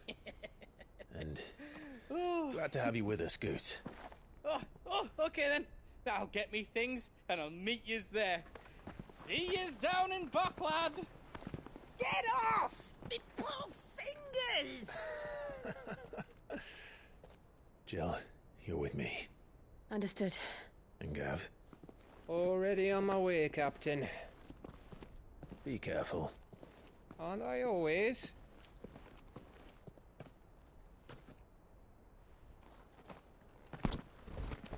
Could have sworn he had like a long ponytail of his own there, but maybe it's just the way that it made it look. Your protege's making a proper little outlaw of himself.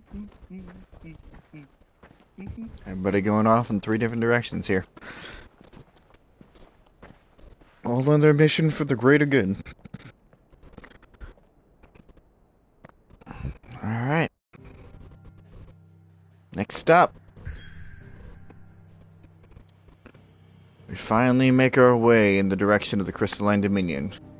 First, Layton's Cleft.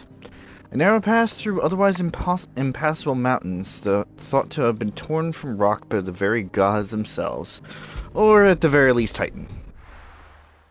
Which... can't say that would count as one and the same. Eastern Dalmekia.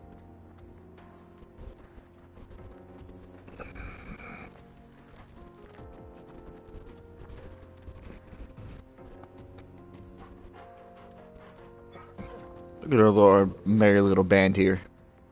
Jill, don't you fucking dare overexert yourself. Probably say that to Clive as well. Onward. How are you feeling? Before we get to, oh my god, we already have a fucking... Seriously? Oi. Oi. Oi. My fucking god. Ugh. Better. Thanks to Taya. I'm glad to hear it. And Torgal helped too. Didn't you, boy?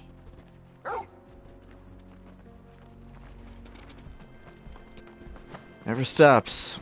Always more to do.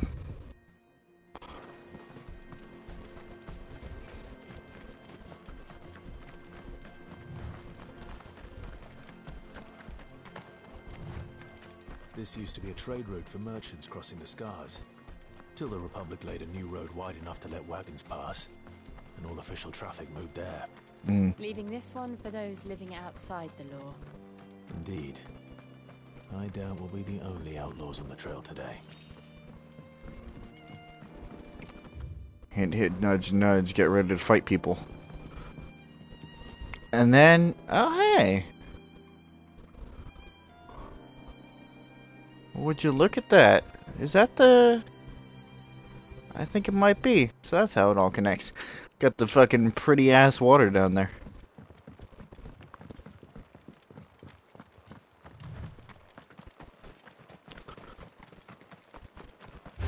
Yep, there it is.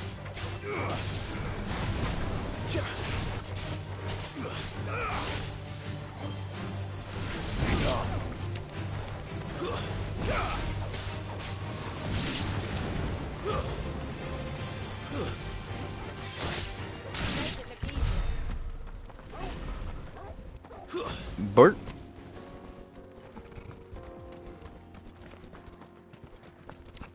Seems like a quest that we don't have the option of. So what do you think? That we'd be lucky to make it out alive. I guess we could just walk past him. It's literally right in our path. As bad as that? Oh, aye. There's trouble up ahead. And too much of it for us to handle. I take it there's danger on the road. What about this fearsome-looking fellow? You think he'd be equal to the task? What are you signing me up for? Assuming he's willing to hear us out. Well met, friend. My brother and I have been tasked with finding a merchant's missing cart. You seen it by any chance? How does a merchant misplace his cart? Oh, the man's a coward. When he thought goblins might come a-snarling, he ran, leaving his livelihood abandoned in the pass. He sent the two of us to fetch it, but it's gone.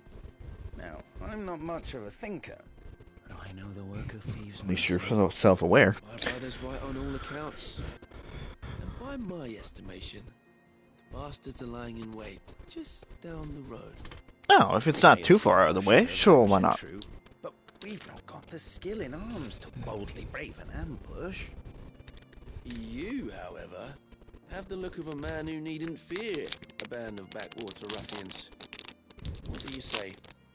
Will you help us out? Sure, why not? I'll come for you either way. But if you promise to lend us a hand, at least you'll pocket a reward for your troubles.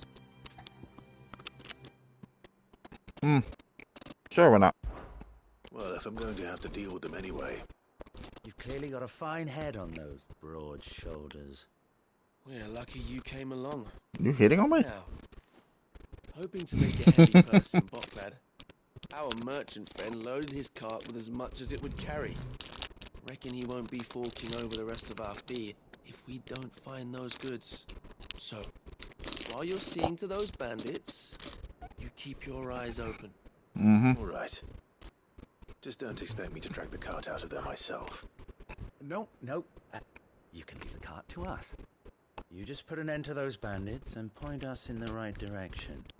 You do that, we'll take care of the rest. I don't like the tone of that voice. I don't get cart. Good. Something seems a little fishy about all this. I'm not sure I trust those two. Yeah. But if there are bandits lying in wait, I should probably take care of them. Again, we're killing two birds with one stone, basically. We've got guests. These must be our bandits.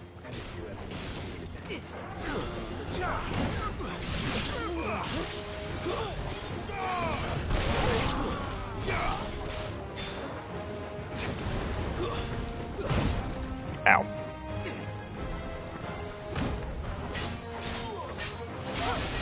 A desert gin, huh? You all have such interesting names for your bandits!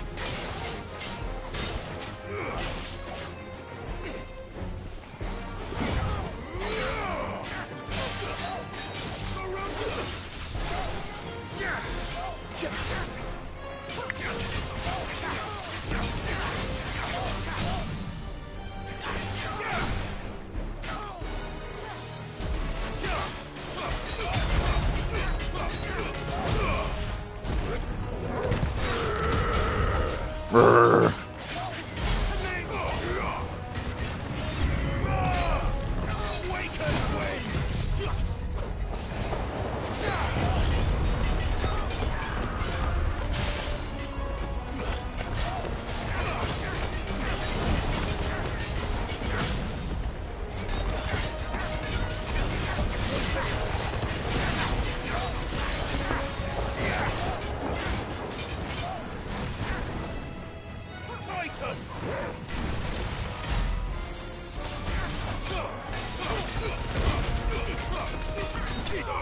Just get rid of the big guy here, while Jill literally took care of everybody else. Thank you, Jill. Appreciate it. That's them dealt with.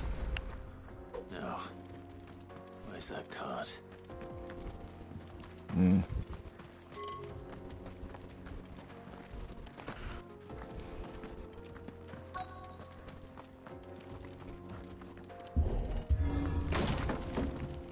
I love how you have to fucking gear up, or like wind up for a kick.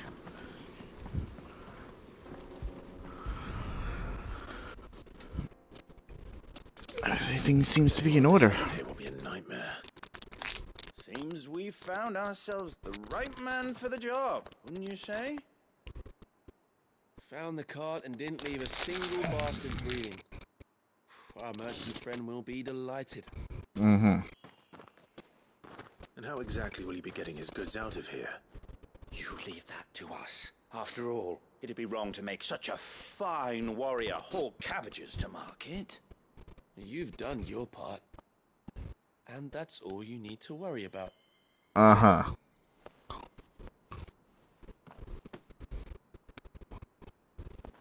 It's been a pleasure. Now piss off.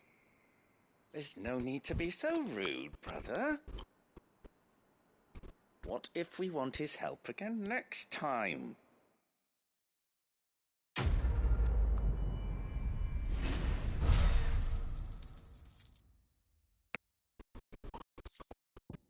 Methinks we're going to be,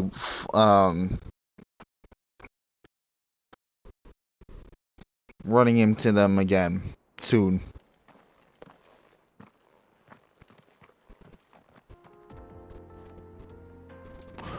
But, as I said, we did our part, and that's all we need to worry about. So, just keep on going. I see the Dalnecs lag behind this area when it comes to bridge building. The fallen ruin should hold at least.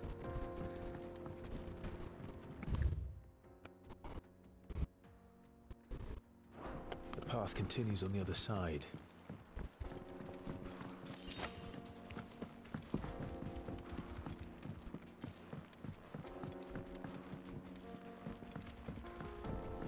Nothing of note around here.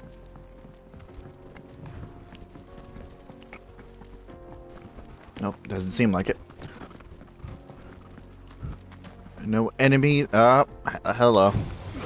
I see you.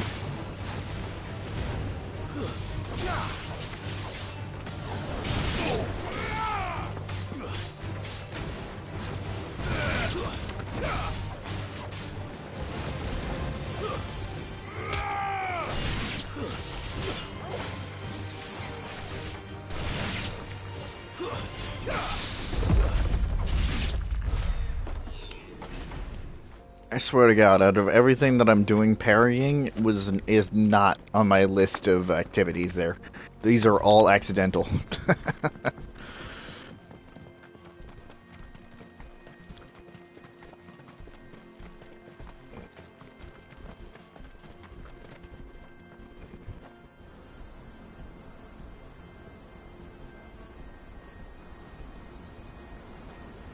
Whoa.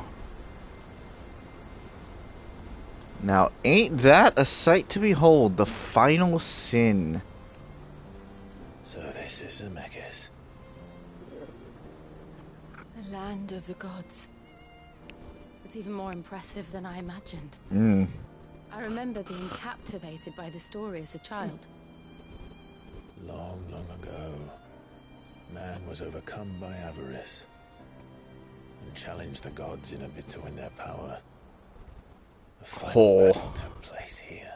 Hold on, please. Tell me I got it with that. Yes! So the legend goes. If anyone ever manages to plumb those depths, perhaps we'll learn if there's any truth to the tale. That the gods emerged victorious and punished man for his defiance by visiting upon him 2 curses. Dominants and bearers. To tell the truth, I always thought it strange that the dominant and their icons were deemed a curse. Back home, the dominant inherited the throne. They were admired and exalted, not spurned. Whenever I got to that part of the story, I always assumed there must be something I'd misunderstood. You had a lot of storybooks, didn't you? In your room, I mean. When we were young. Let's catch up here a little bit, huh? Zemeckis Falls. A vast cavity in the earth located in the Steppes of the Forgotten, a desolate coastal region of eastern Dalmekia. Despite the fact that, for centuries, seawater of the Strait of Altha has flowed into the plumbless crater without cease, it shows no sign of filling. The tragic tale that came to be known as the Sins of Zemeckis is said to have taken place there. And then Boklad. A busy market town situated on the northeastern coast of Dalmatia, also known as 1,000 Tables. Its streets throng with merchants from across the realm, each loudly hawking their wares to keen-eyed customers intent on finding a bargain. The old legends were always my favorites. Epic battles between gods and men. Father encouraged me to read as much as I could. He thought it good for my education. You really were a boy like any other, weren't you?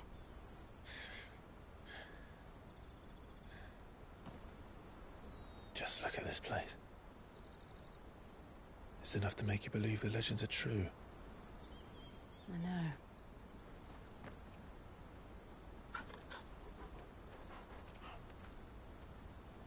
We're not far from Boklad. The road will be busier up ahead. Then we'll have to keep our wits about us.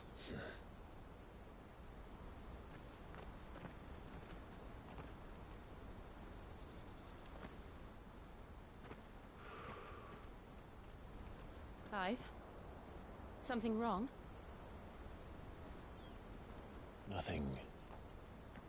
It's nothing. What are you sensing there, Clive? It's gotten your attention. Meanwhile,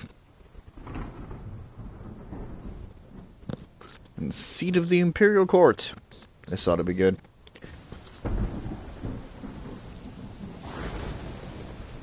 I see the reports are true, Father. You have surrendered the throne to Olivier.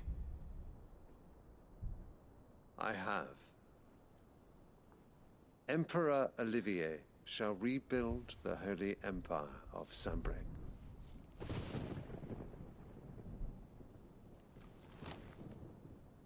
How is he to rule an empire? He is but a boy. I shall advise him until he comes of age. Father, please. Or for as long as I am able. The empire we seek to build needs young blood to rule it. And I can think of none better suited to the task.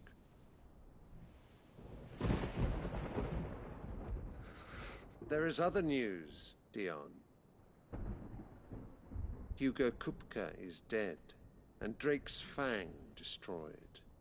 The pillars of the Republic have fallen. Ere long, the Imperial banner shall fly over every city in Storm. And then Valisthea. All shall bow before their emperor. Father, these are the words of a tyrant. They are the words of a god. The emperor whom I gladly serve. Great Greeker, made flesh.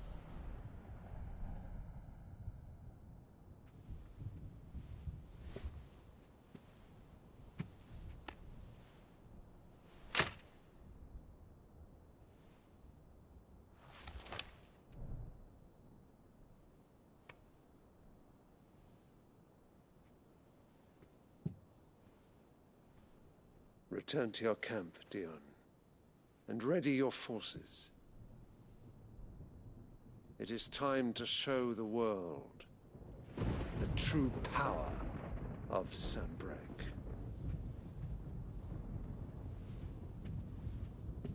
Father.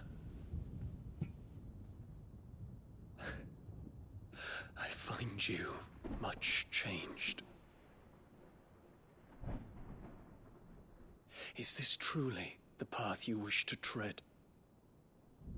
Or are these the ambitions of another? Of Ultima, perhaps? What nonsense is this? I speak my mind, and my mind only. Though I do owe Annabella thanks for reminding me of certain truths regarding the nature of nations, of rulers, and of the divine. You trust the words of this traitress? She betrayed her country. She slew her husband. You have ever been an invaluable servant to Sambrek, Prince Dion. I trust you will continue to serve your Emperor in the wars to come. Canker! Silence! Insolent wretch! You will bend the knee. All else is heresy. Sire, forgive me. This audience is over. Come, your radiance. The Rowena Syndicate awaits your pleasure. Oh, not another meeting with silly old men. They're so boring. I'm hungry, Father. Can't we have luncheon instead?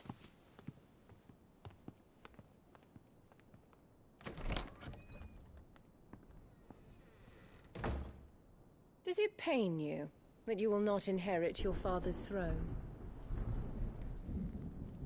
I have suffered worse.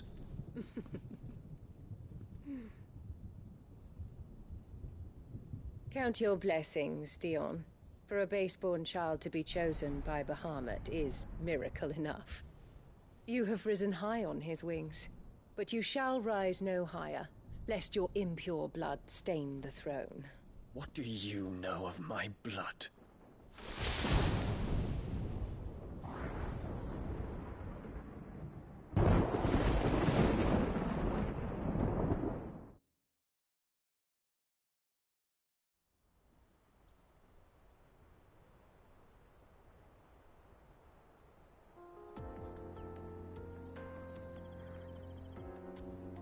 The Boklab markets are to the north. We just need to hug the coast. And the political weaves continue. I really love the way that they are pacing this game. In many other Final Fantasy games and games of similar nature, they always rush to say, hey, here's this giant empire, they're the main enemy. The Empire took over, and you have to spend the majority of the game trying to take it back before you realize that somebody else is pulling the strings. That is how most of these games handle such a thing. But they have learned, and they have grown to have this whole thing kind of building in the background, not being a forefront enemy to our protagonists. It's a slow build. You know, we are, as I said, we are probably about 3/4 of the way through the main story. Allegedly. We are about 3/4 of the way through the main story at this point. And, like, the Empire hasn't made itself a known threat to the entirety of Storm, to where our protagonist here has to step in and save the day.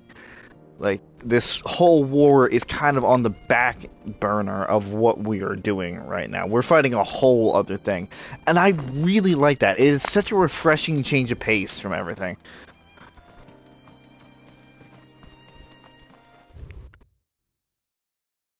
Guts. Princess Charon, an ally of the Hideaway. He's a proud bearer of a traitor's past that allows him to travel freely across the realm, something that is indispensable in completing errands that Charon sets him. The errands. His latest task, to journey to the Crystalline Dominion in the company of Clive and Jill, using the pass to cross the heavily guarded and fortified border. The Crystalline Impasse. A conflict fought between the Holy Empire of Sambrek and the Republic of Dhalmekia in the year 878. The dispute was born from the Dhalmekians' fierce objections to Sambrek's occupation of the Twinside, capital city of the Crystalline Dominion. However, when the Republic finally entered the fray, it found itself sorely outmatched. So the outlaws' destruction of Drake's Fang further weakened their position. And with their homeland in chaos, the Dhalmekians were forced to negotiate a withdrawal. Credit for this turn of events was largely attributed to Olivier Lesage, second-born son of the Holy Emperor, in light of which he was made Crown Prince of Sambrek. That's also an interesting thing, that this game has the opportunity to really highlight the consequences of our actions here. The fact that our little war against the Mother Crystals are affecting this war for power and war for territory. The ascension of Emperor Olivier. Only Emperor Sylvester Lesage handed power to Olivier, his second-born son and only child, by Empress Annabella, ostensibly in recognition of the part he had played in the agreement of peace between the Empire and Dalmatia. While the ascension of one so young was unprecedented, Emperor Sylvester reassured those bold enough to express doubt at the wisdom of such a choice by maintaining that as great Grigor made flesh, he would merely serve as an advisor to the young new emperor until he came of age. Prince Dion, the emperor's firstborn and rightful heir to the Holy Throne, was violently opposed to the plan, but his objections fell on deaf ears.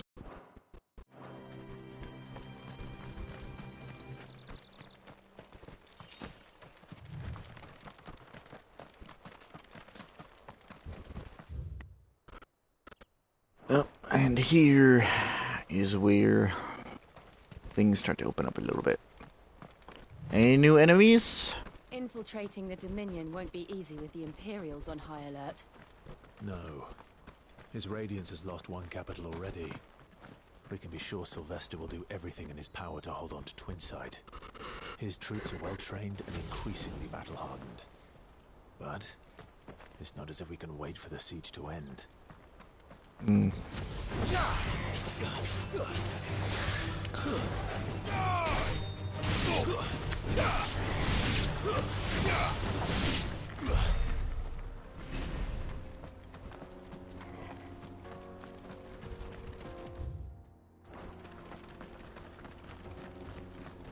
Just got people walking about.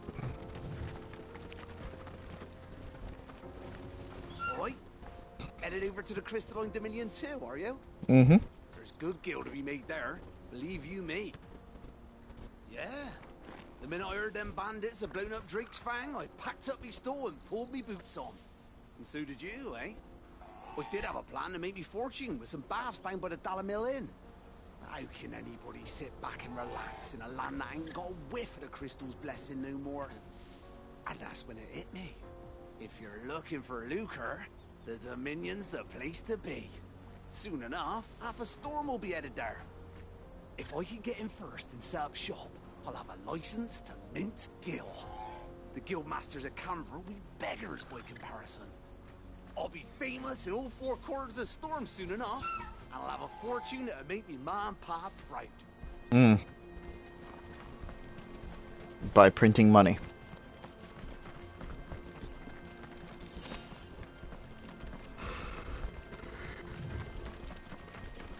Sure, whatever takes your fancy, I suppose.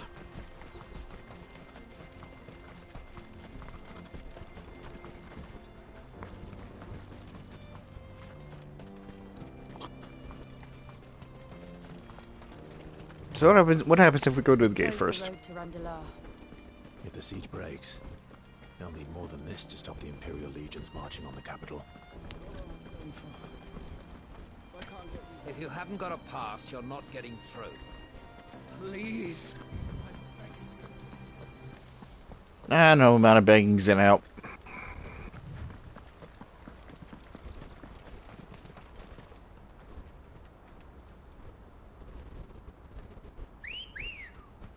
Okay, don't know why that was such an endeavor. Run like the wind.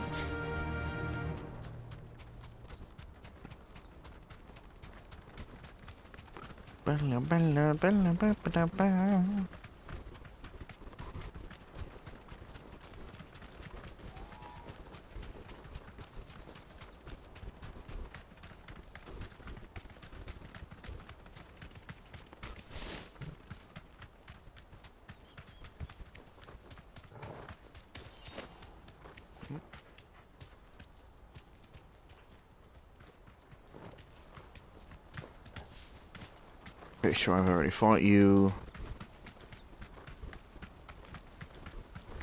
More refugees. And they're all making for the Crystalline Dominion. Because they don't know how to live without the crystal's blessing.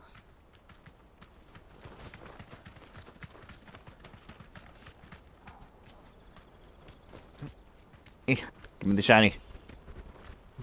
Even though I'll probably never need it. Give it to me.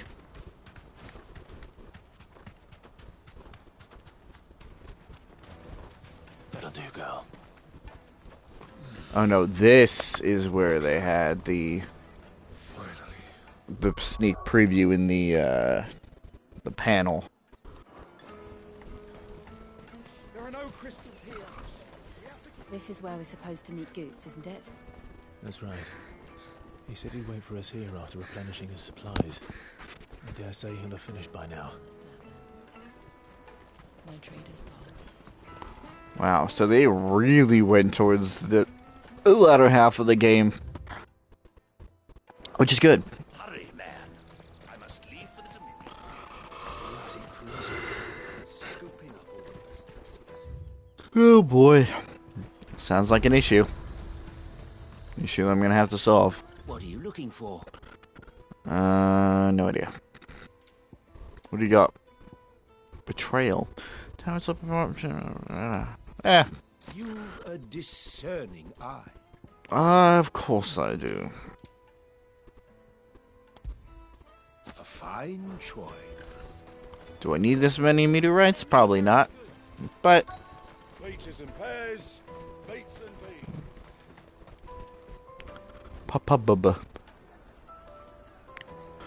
Booklad markets. Wonders from across the water. Come one, come all. Feast your eyes. Good sir, can I interest you in...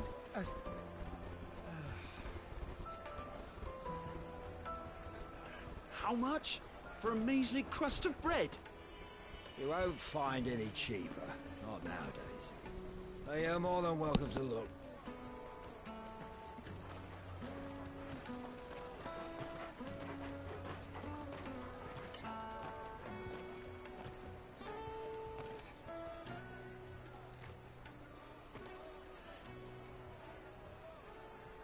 The Empire's unlawful and illegitimate occupation of the Crystalline Dominion is still in effect. Only those whose business in Twinside has been officially approved by the Republican Army will be permitted to cross the border. All who seek entry are to form a line and ready their documents for inspection. It looks like we aren't the only ones who are eager to leave. And they're checking everyone. Can't you make an exception? Not for the likes of you. We won't get through without that pass. Let's go and find Good, shall we?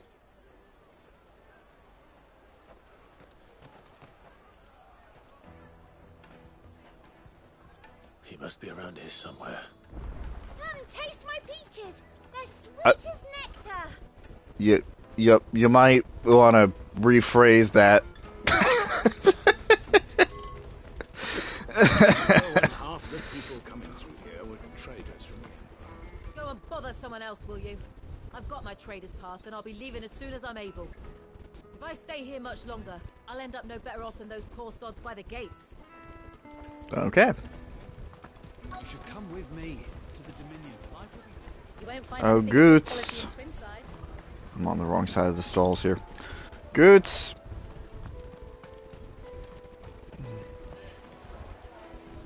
Ah, Good. There you are. Clive, I'm so sorry. Don't tell Nan, will you? Oh, you lost your pass, didn't you? God damn it. Just tell us what happened. It's me trader's pass. It's gone. Yep. Saw that coming. Caravan without it. We won't even be able to get through the flipping checkpoint. Do you remember when you last saw it? It was in my pocket a minute ago. Then a bairn bumped into me and... Yeah. You don't think that they might have nicked it, do you? It wouldn't surprise me. A busy market like this is prime territory for pickpockets. So, to get the pass back, we need to find this child. Where would we even start? I know where! I've got a pal in Bocklad who might be able to help us. No one knows more about what goes on round here than she does. Where do we find her? She's the owner of the Crimson Caravans, up that way. Sign's got a red chocobo on it. No time like the present. You two go on ahead. I'm gonna check the rest of my stuff, make sure nothing else is missing. All right. We'll meet you there. Oh, goodness. Let's keep an eye out for this red chocobo then. And the other on our purses. Stops next to the checkpoint. If you're looking for the Crimson Caravans, head out of the canyon and take the first road to your right. But if it's a bowl you're after... No? People only ever want directions. Oh, charge for that then. Certainly be a better market than bowls. I've no use for a brandy who can't even fill my cup. Seriously?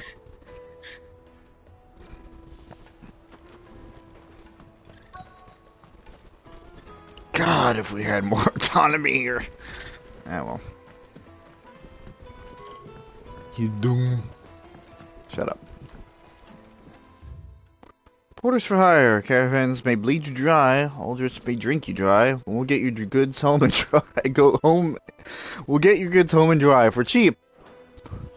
That is a wonderful advertising. Scooping up all the best customers. Leave some.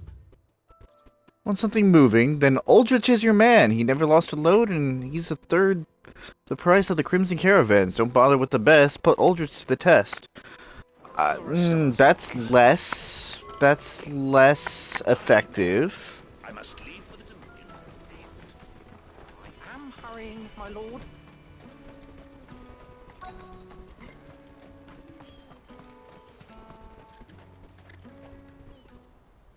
Looking to hire a coach? It's 10 million for a two-birder to the Crystalline Dominion. Take it or leave it. Excuse me? We're not here for that. Then I bid you good day. Oh, wait! Don't go, El. He's me mate. As I live and breathe. Goots, what are you doing back in Bocklad? Holy crap, that's just Cindy. Alright. Maybe a little older. I gather Lady Karen didn't send you.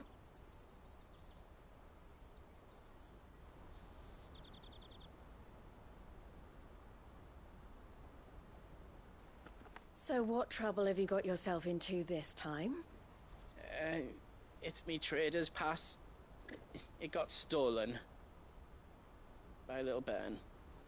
Of all the... You're the size of a marble. Honestly. Ugh. Goots told us that you know the markets well. Might you have an idea which little bairn could have done this? We don't intend to punish them. We just need our pass back. Then, we can be on our way. I see. So neither of you has a trader's pass either. Not that anyone would take you for traders, but I suppose that's why you came to me, correct? Now, I can't say for sure who took your pass, but I suspect I know why they did it. Let me explain.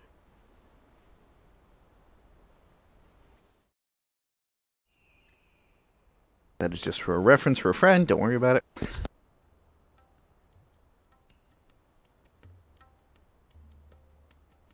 Ever since the Fist marched on the Dominion, the Republic has been clamping down on any commerce that might aid the Empire more than it does us. Which means traders' passes have gone from being merely a way of easing one's progress to being essential if one wishes to cross the border at all. And with demand outstripping supply, they've become a precious commodity, leading some to seek to acquire them by less than legitimate means. So the children are stealing passes to sell on the black market? Yes and no. Passes are inscribed with the names of their owners, and yet none of the victims' names have appeared on the register of those passing through the checkpoint. Which means? That someone is doctoring the stolen passes. The same someone who is encouraging the children to steal them. And the same someone who has Goots' pass, no doubt. Whoever they are, they're ruining the livelihoods of honest merchants, which is why we've decided to take a stand. Will you stand with us? You want to get your pass back, and we want to ensure that no more are stolen. Catch whoever's behind it all, and 2 birds shall be slain with a single stone. Is there any other way of getting to the Crystalline Dominion goods? They won't let you in if you're not with the caravan. It's that, I don't know, try swimming across the strait. But the guards will definitely spot you if you try and do that. Like, we don't want to get spotted, right? So either we find the people who took the pass, or give up all hope of entering the Dominion. All right. We'll help. Thank you kindly. But I don't know your name. Eloise at your service. Clive. A pleasure doing business with you, Clive.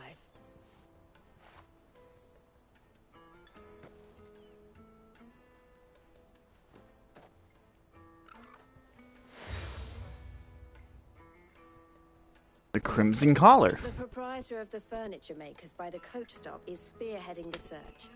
Wear that, and he will know you for a friend. I suggest that you speak with him first. The furniture makers. Understood. To catch a thief.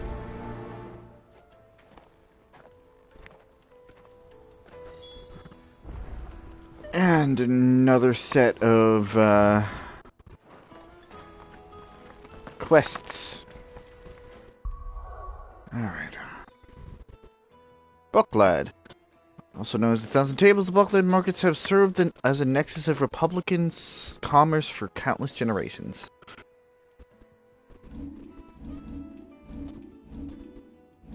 Where am I going?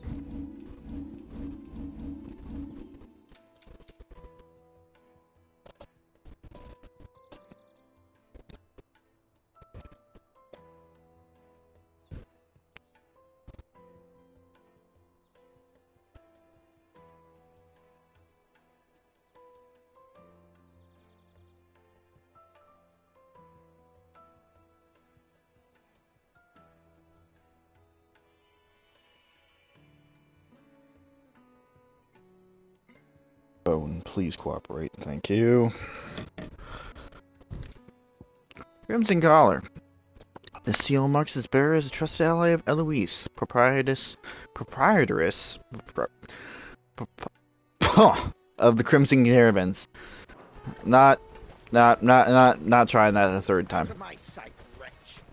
I will fucking cut you down. I swear to God.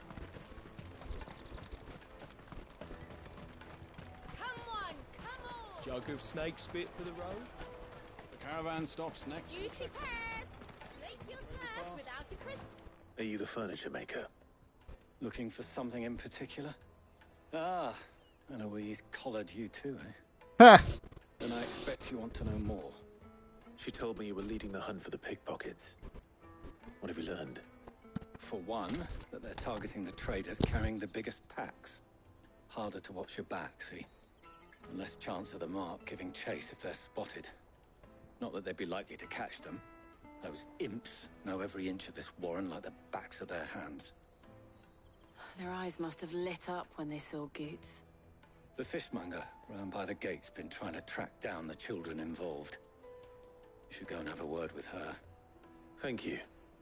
We will.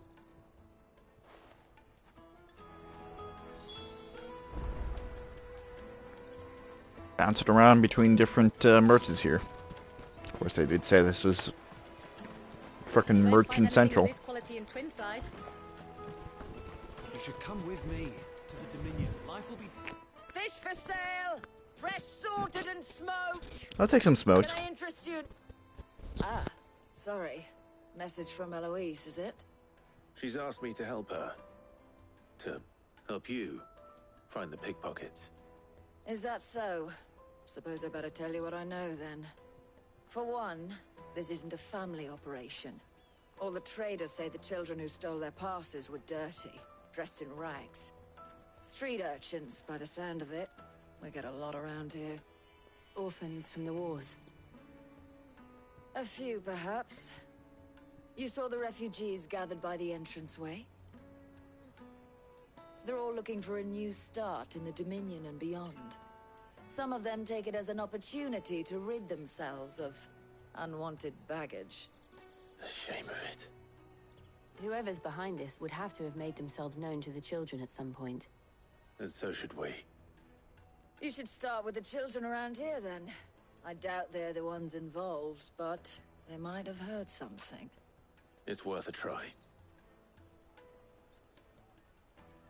All right, then. Questioning children. How hard can that be? My most recent Baldur's Gate 3 stream has anything to say about it. Pretty fucking difficult. You won't find anything of this quality in Twinside.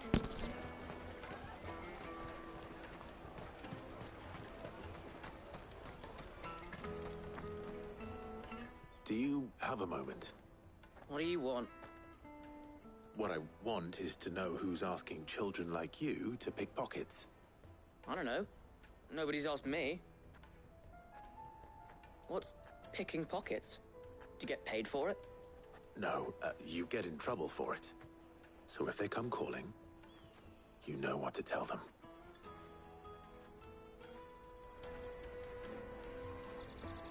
I picked a hole in my pocket once. Is that bad too? Alright.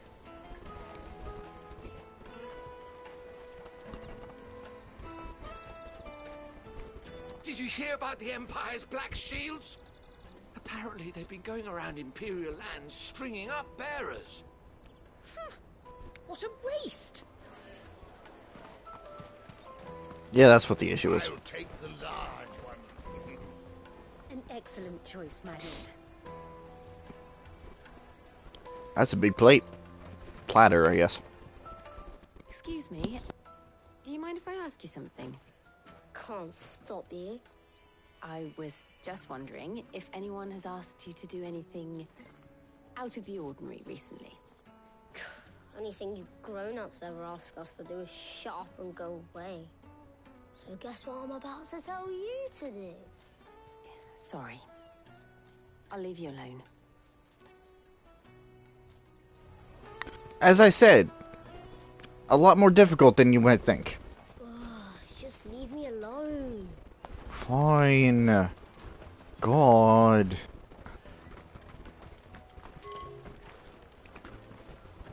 Oh, I'm way off base here. Come, taste my peaches. Again, you might want to reword that. Just a little bit. Just a little bit. Just a little bit of luck is not mine.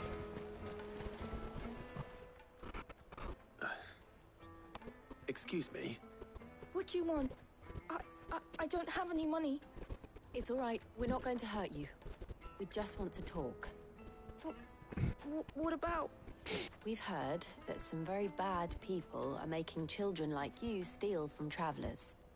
We need to know who's behind it so we can stop them. I don't know much about it, really. But my friend, Honza, he said he got a job doing something dangerous. Sounds promising. We need to find him and ask. Do you know where your friend might be? He's usually by the tents outside town. Thank you. You've been very helpful.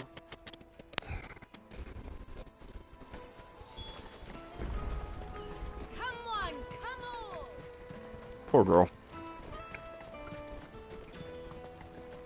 Peaches and pears. Let me carry your goods. Porter for hire. That's that then. She must have meant the refugee camp.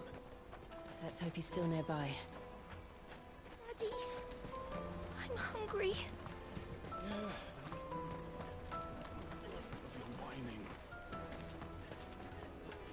Oh yeah, that's something to tell a child. Yeah, great.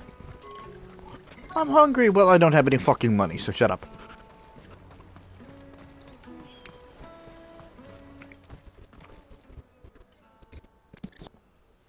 That big fat donkey was easy pickings. He wouldn't have noticed if we'd robbed his boots off him. Yeah. Wish we hadn't handed over the pass, though. Could use one of those things to get out of this dump. Chance would be a fine thing. The moment they found out, they'd string us up by our guts. Would they now? Perhaps you'd like to introduce us to these charming characters. Shit, we're in trouble now. What do we do? You two get caught if you want. I'm off. Hunter, where are you going?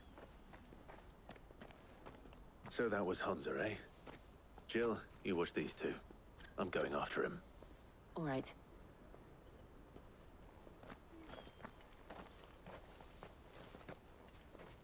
Okay, kid. I need to find him before his employers do. Daddy. That is fair. I'm hungry. That's that then. Did you see a boy run past? He stole something from a friend of mine. There was a boy ran back there towards the chocobo pen, but... Thank you.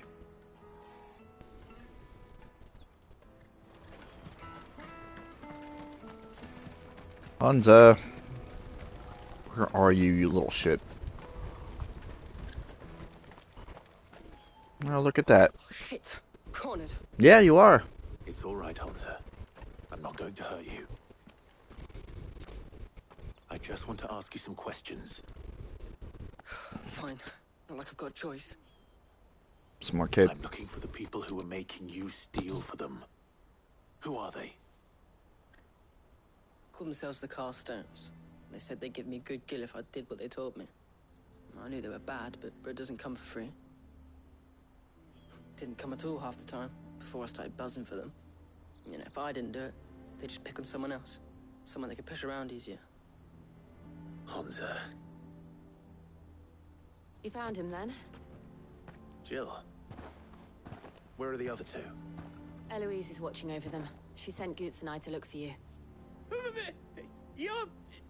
him! I haven't got your pass anymore, if that's what you're after. I gave it to the Carstones. Whatever you do to me, I can't get it back. Not that I go against them anyway. If it weren't for their gill, me and my mates would have starved.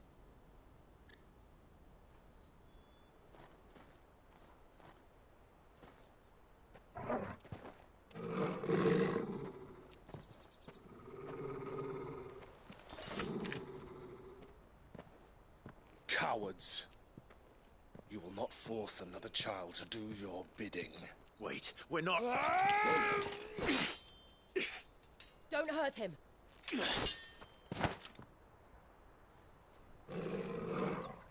You're making a mistake. We're on the same side. Like hell we are. Okay, looks like we just have to beat you into submission here. Brooch, where did you get it? Master Theo? Goots, what are you doing with these people? Unless you're the ones my sister was talking about. Your sister?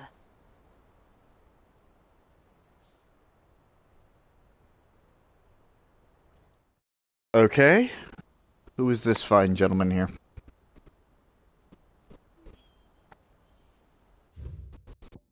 Shut up. I'll take... I will find out for myself.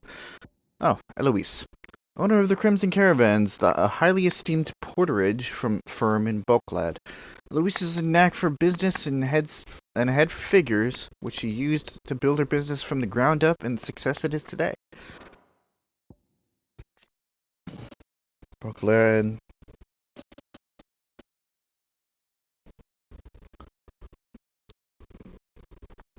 Busy market town situated on the northeastern coast of Dalmekia, where the Strait of Altha drains slowly into the gaping center of the Zemeckis Falls. Also known as the Thousand Tables, its streets throng with merchants from across the realm, each loudly hawking their wares to keen-eyed customers intent on finding a bargain. The gate at the rear of the town leads directly onto the Crystal Road, and therefore out of the Republic.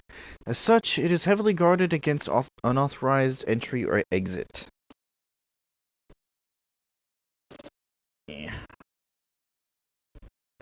Okay. The Eyes of Ark. The cluster of tiny islands upon which the crystalline dominion stands. They are largely man-made, having been built on top of existing ruins, and are arranged with an administrative hub at the center surrounded by citizens' dwellings, and beyond those, the slums in which the various refugees make their homes. The glistening spire at the island's center is home to the Dominion's mother crystal. Eloise didn't tell us she had a brother. And why would she?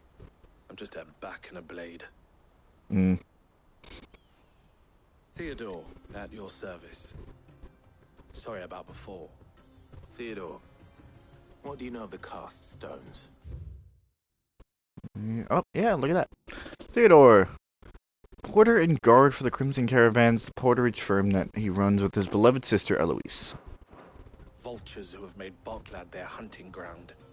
They prey on the desperate, stealing from those with gil and bullying those without it into joining their flock.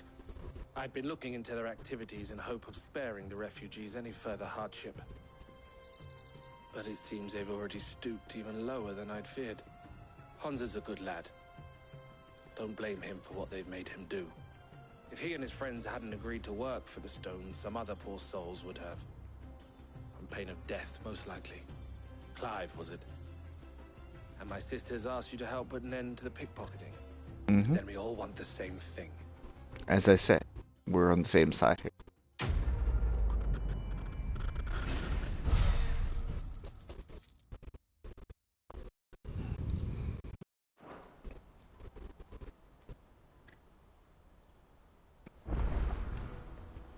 I'm sorry. Where is it? So, what's the plan? What else? We find the cast stones and we crush them. Easier said than You done. get your traders pass back, and I make Boklad a safe place again. All right then. All right then. Hansa, where are they camped? Don't worry. They'll never know you told us. Couldn't if I wanted to. They always come to town to collect the passes and meet us outside the gate. I tried following them once, but they spotted me halfway down the trail. Said they'd string me up. We'll try it this time. Which way were they going? Back down the road towards Leitney's Cleft. To Leitney's Cleft, then.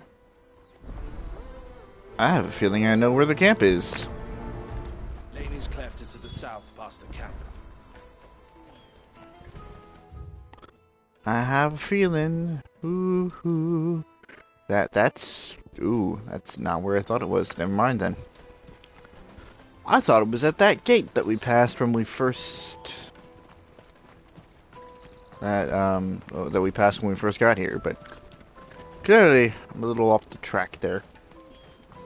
Daddy! There are no crystals here.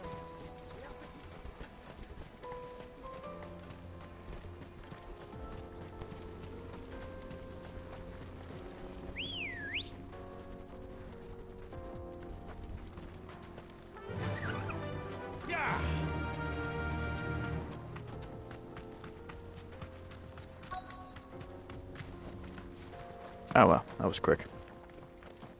137 yards goes by pretty fast. Anyway.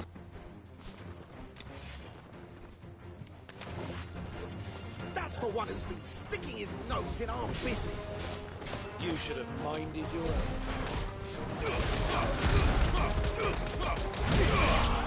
And you should have fucked off. Clearly we both have... Ow! Clearly we both have lessons to learn.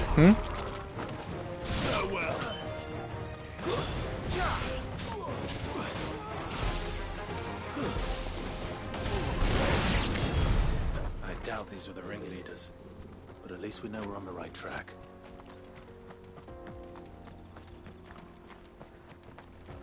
Not gonna... Oh. Be honest, I did not see a dead body there.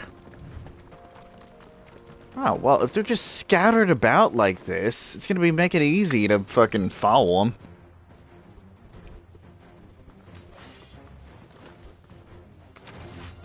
Seriously.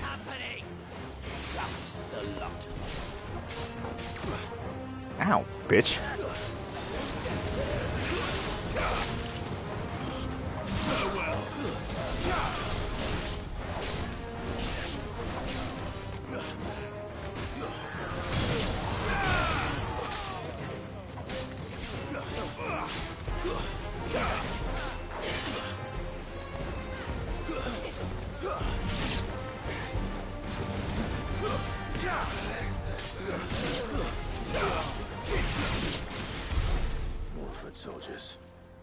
Fewer now.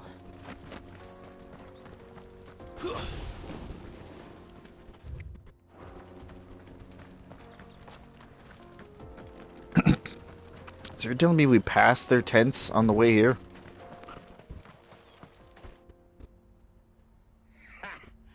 Not a bad haul today, eh? Aye. Some of our new recruits are natural-born ne'er-do-wells. Especially the little ones. That Hans has got nimble fingers, all right. It'll be a shame when they chop them off. But till then, let's make the most of it. Scum. Mm-hmm. The leaders of the cast stones, I take it. They don't deserve any mercy, Clive. I wasn't planning on showing them any. We're ready when you are, Theodore. Oh, I'm ready.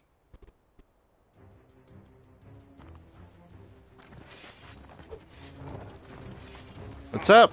It's that guard from Bockland. Kill him. Kill them all. Ow. Ooh, invincibility frames. Ow. That just leaves the big guy.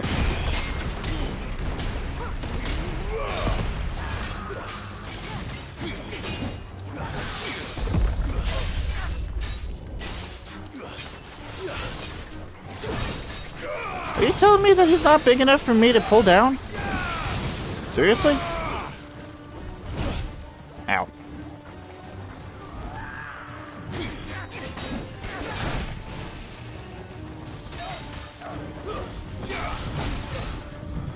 Ow. Alright, I'm taking quite a beating from him, actually.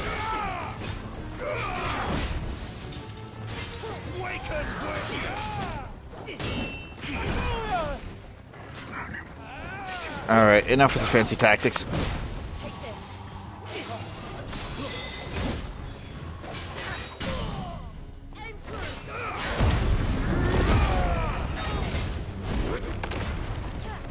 Not what I meant to do. It's fine.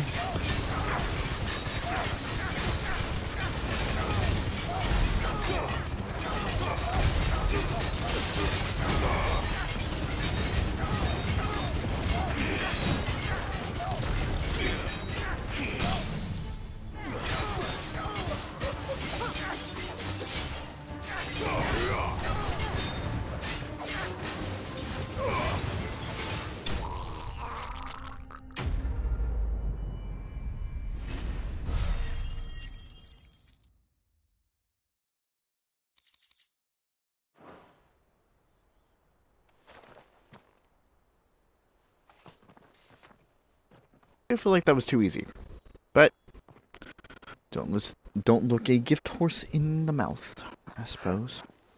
And they say crime doesn't pay. Gold chains, rings, purses. And traders' passes. Dozens of them. Have the names been changed? Not yet. I recognize some of them. No doubt Goots's is somewhere among them. Now I just need to sort through it all and return everything to the people it was taken from. We should go and give Eloise the good news. Can we leave things here in your hands, Theodore? Of course. Oh, and, be sure to tell her of the part I played, won't you? We'll be glad to.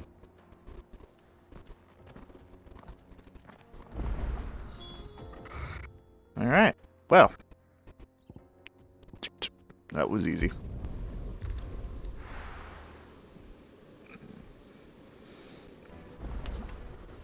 If you don't recognize that reference, then you're probably too young.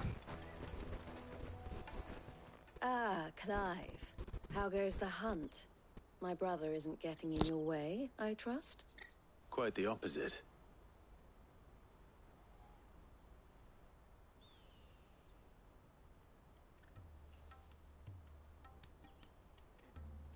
So it was the cast stones who were behind it all. Theo told me he'd been on their trail. And their demise solves 3 problems at a stroke. That of the pickpockets, the bandits pulling their strings, and the passes they were stealing. I only hope yours is among the items you recovered. Only time and Theo's return will tell. Speaking of whom, welcome home, dear brother. You are too kind, Eloise. Here, Clive. Goods' pass. Ask him to keep a closer eye on it from now on, would you? I will. Thank you. El, I've asked our boys to carry the rest of the goods back. Can I count on your help in sorting through it all? Of course. I'll make some space in the storeroom. I expect you'll soon be on your way then. But it wouldn't do to leave without introducing yourself properly. Would it now? Sid. Don't look so shocked. We're on the same side. I don't understand. As you now know all too well, we at the Crimson Caravans are always happy to help those in need. For a small fee, we will move anything that needs moving. Be that goods to market, or bearers away from it. I was the first my sister helped escape. If it wasn't for her, I'd have been branded as a boy. I had no idea. It just so happens that we are seeking to expand our operation. And who better to join forces with than the leader in the field? Wouldn't you agree, Theo? I would. It seems our purpose is the same in more ways than one. So what would you say to working together again? Oh, that's fine. It would be our pleasure. And our honor. The honor is ours. Here, Clive. This is for you. Another seal. The Crimson Compass. What is it? El has friends in high places, while I have associates in, lower ones. That mark is proof that you're a friend to us both. Collar and compass. Oh, that's clever. I love that. Bear it with pride. That's clever. Well, all that remains is to wish you a safe onward journey. Goots' pass should secure you a place on the caravan, but if you encounter any difficulties, we would be delighted to provide you with a coach of our own. For a discounted price, of course. Say, 9 million? From 10? Ha. Try the caravan. Sorry, I haven't hit 1 million yet. Haven't even hit 1 million. Yeah, I'm 150,000. Jesus. Okay, got something for Thunderstorm. Trader's Pass. The race letters upon the square of burnished bronze read, "By the order of the Board of Delegates is the bearer of this token bestowed all rights and permissions merited a Dominion merchant." Right then. Let's get this back to Goots. And then it's on to the Dominion. Except we have quests available. Something the matter? Oh, I'm just catching up. Why, I am what you see. The proprietors of Crimson Caravans, the best known, best trusted porterage firm in Buckland. There are less expensive options, it's true, but customers choose us for 2 reasons. We're reliable, and we don't ask questions. Our wagons stand ready to transport anything you might want moved discreetly, be that possessions you'd rather others didn't know about, or even people. It can be a risky business. But what we make from moving the former, we spend on improving our ability to transport the latter. You might even consider us competitors of the infamous Sid the Outlaw, had he and I not reached an agreement. This being a border town, Merchants often stop in on their way to the Crystalline Dominion to carry out any final business in the Republic, and the locals are only too pleased to oblige by weighing their wagons down with local specialties before they leave, and lightening their purses in the process. But what if a visitor doesn't have a wagon of their own? Why, then it falls to our porters like ourselves to provide one. or at least It did. Lately, most passers through journey to the Dominion in search of a safe haven rather than a tidy profit. And who can blame them? Some things are more important than commerce, after all. That coming from a merchant weighs a lot. Don't worry about Hansa and the others. They will be safe with us. But there will be more little ones abandoned at the gates. and they too may turn to crime in their desperation to survive. Especially if the cast stones or some other ill-intentioned element decide to give them no choice in the matter. It's up to those of us who care to see that it doesn't happen. Best of luck, Sid. And how might the Crimson Caravan serve you today? My sister is the smiling face of the Crimson Caravan, then I am the scowl. She brings in the customers, I scare off those who'd prey on them. And I wouldn't have it any other way. Louise always did have a talent for business. I prefer working with my hands, or rather my fists. And there are plenty of bandits and beasts out there to keep me busy. All the better. The Crimson Caravans has a reputation to uphold, and I need to keep my skills well honed. Half the wagons that come through Bucklad nowadays are full of people fleeing for the Dominion, and half of them go no further than the gate, where the cries soon blend in with all the others. Let us through! We can't live without magic. They'll give us new crystals in Twinside. Fools, the lot of them. They love magic so much, they should have tried being born a bearer. Criminals and cowards. Who bullied the desperate and the dispossessed into doing their bidding. And all so they can keep their own hands clean. It's no wonder it took me a while to track them down. If it hadn't been for you and Jill, I might have never found them, still less brought them to justice. So thank you. I'd offer you a share in the spoils, if it didn't all belong to other people. Farewell, then. Alright. Oh boy, we have a collection of quests to do, which... yeah, that'll probably... If our new arrivals... Now I just need to see about getting the word out to everyone. I want to know right away. Bad news. Good, actually. Something worth celebrating for a change.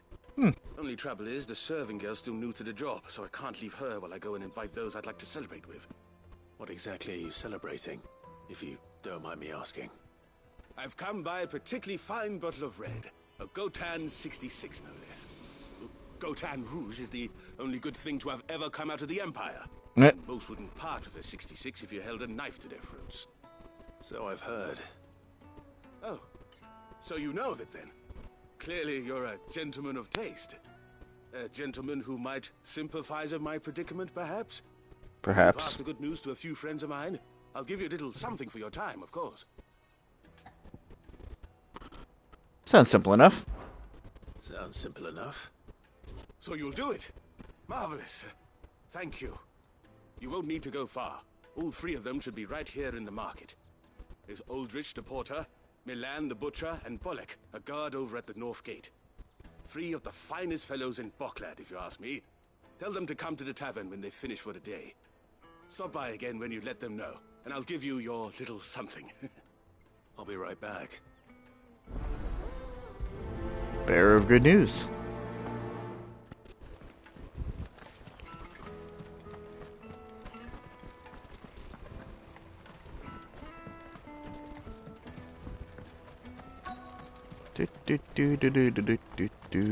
Hello, Aldrich. I've been asked to find Aldrich, the porter. I don't suppose that's you, is it? That's me right enough. You need something delivered? The innkeeper sent me. He said there's a cup of Gotan 66 with your name on it when you're done for the day. A 66? Look at me. If he's just got hold of it now, it must have been in the crates he had me carry down from Sambrek. From the Empire to Bucklad. You must be a braver man than most. That's a treacherous route at the best of times. Such is the porter's lot. There's not a patch of storm these feet haven't traipsed across.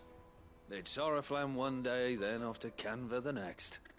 The farther you're willing to go, the fatter the purse. Which is why there's no shortage of competition for some of the longer routes. I'd say I've done enough for today to earn myself a cup of something tasty. Thanks for letting me know. Alright.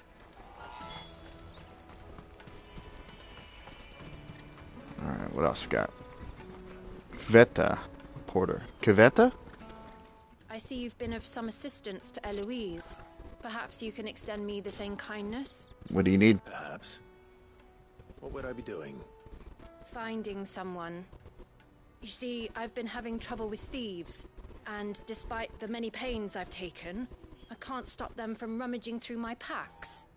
I was griping about my lot to a friend of mine a few days back, and he offered to track the culprits down.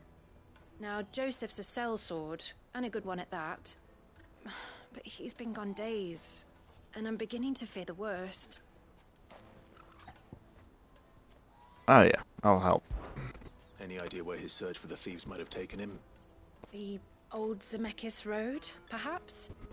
He doubted they would be fool enough to linger here in Boklad. Joseph's lived a hard life. Made him grey long before his time. I just pray he hasn't been killed over a few sacks of grain. Can't imagine there are too many grey-haired sellswords around. Hopefully someone will have seen him. Hmm.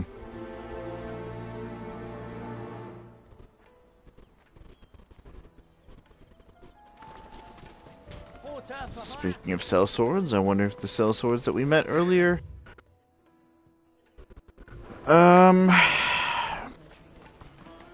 have anything to do with this. There are no crystals here. We have to keep going. What do you want? I've no coin on me. Just information. Has a sellsword passed through here? Grey hair. Now you mention it, there was a young man with salt in his mane sneaking around out there a while back. Which way did he go?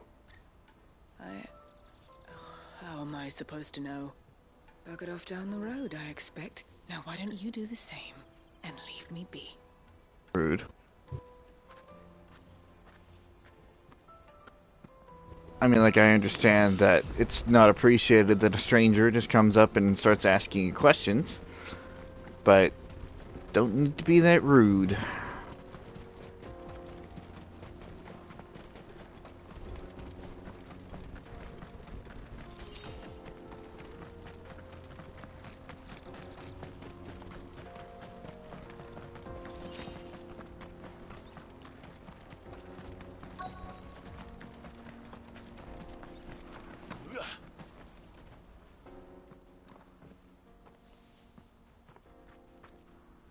We don't want any trouble. Neither do I. I'm looking for someone. A grey-haired mercenary.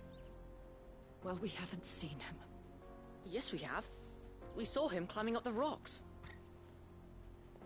Those ones, over there. Maybe he found his thieves. Mum won't let me near them. She said there's goblins up there, and that they eat little boys for dinner. Shush now. You've said quite enough already. I only told him what you said. I'd listen to your mother if I were you. Hmm.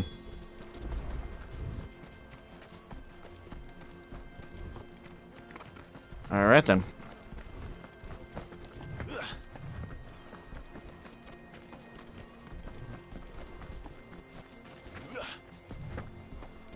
But we can't take the same pathing, can we? Can't climb. Oh, we can! Oh, look at that. Did Joseph's thieves really lug their stolen wares all the way out here? Certainly looks like it. Ancient sword. What the fuck?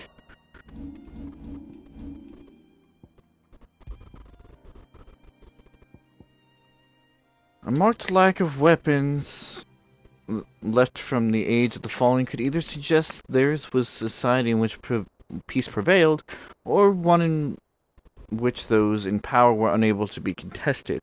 Those few weapons that do remain are found to be extremely lightweight and nigh indestructible, but unfortunately impossible to duplicate in modern-day forges. Uh-huh. And what does it look like, just out of curiosity? Ooh. It's nice and dark. Again, stats-wise, not as good as the Excalibur. But, you know, interesting. We really haven't found many weapons in chests and the like. Unless I've just been missing a bunch of fucking chests, which I could believe.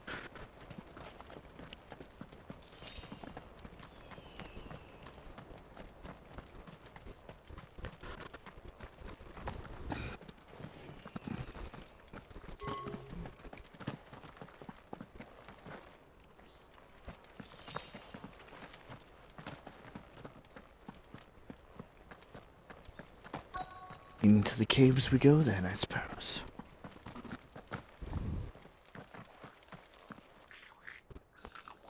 Oh. There actually are goblins. Just look at that. I think we found our thieves. They don't look happy to see me.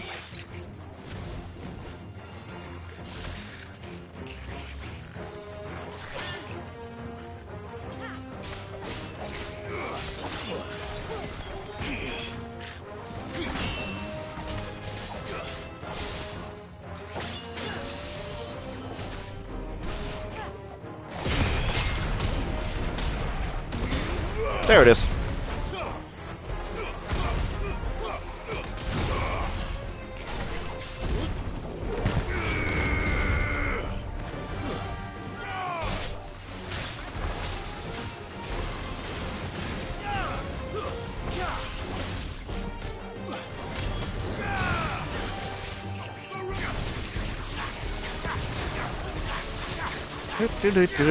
Do.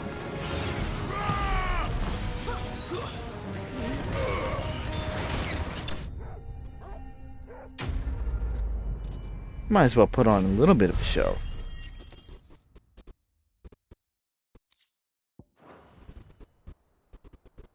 Let's get this over with. Stop! Don't kill him, he's just protecting his home.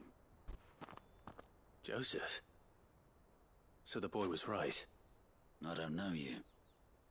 Your porter friend sent me to find you. She was worried you might have got yourself killed. Have I been gone that long? It wasn't hard finding the thieves. The problem was knowing what to do with them when I did.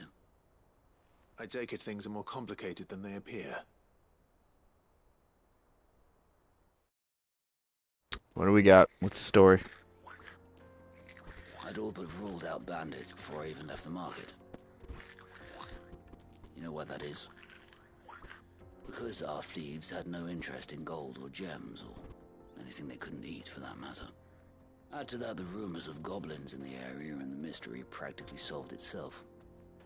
I soon found their cozy little homestead and all the missing food. I launched myself at them full of righteous fury, but their leader was the only one who moved to meet me. The others, they huddled around that food, ready to die protecting it. They stole because it was that or starvation. I've been there myself, back when times were hard. So you spared them? And earned their trust into the bargain by the look of it. These goblins aren't native to the area. They don't know how to survive such barren lands, so I've been teaching them. And once they've learned to hunt and forage, they won't be fool enough to risk their necks in Bocklad. I'm impressed. I didn't know goblins could be reasoned with. Do me a favor. Let the porter know I'm safe. I'll head back to the market once my work here is done. Oh, and don't mention the goblins. I don't want people coming here brandishing pitchforks. Not now this lot have sworn off thieving. That's fair. Your secret's safe with me. I appreciate it. Thank you.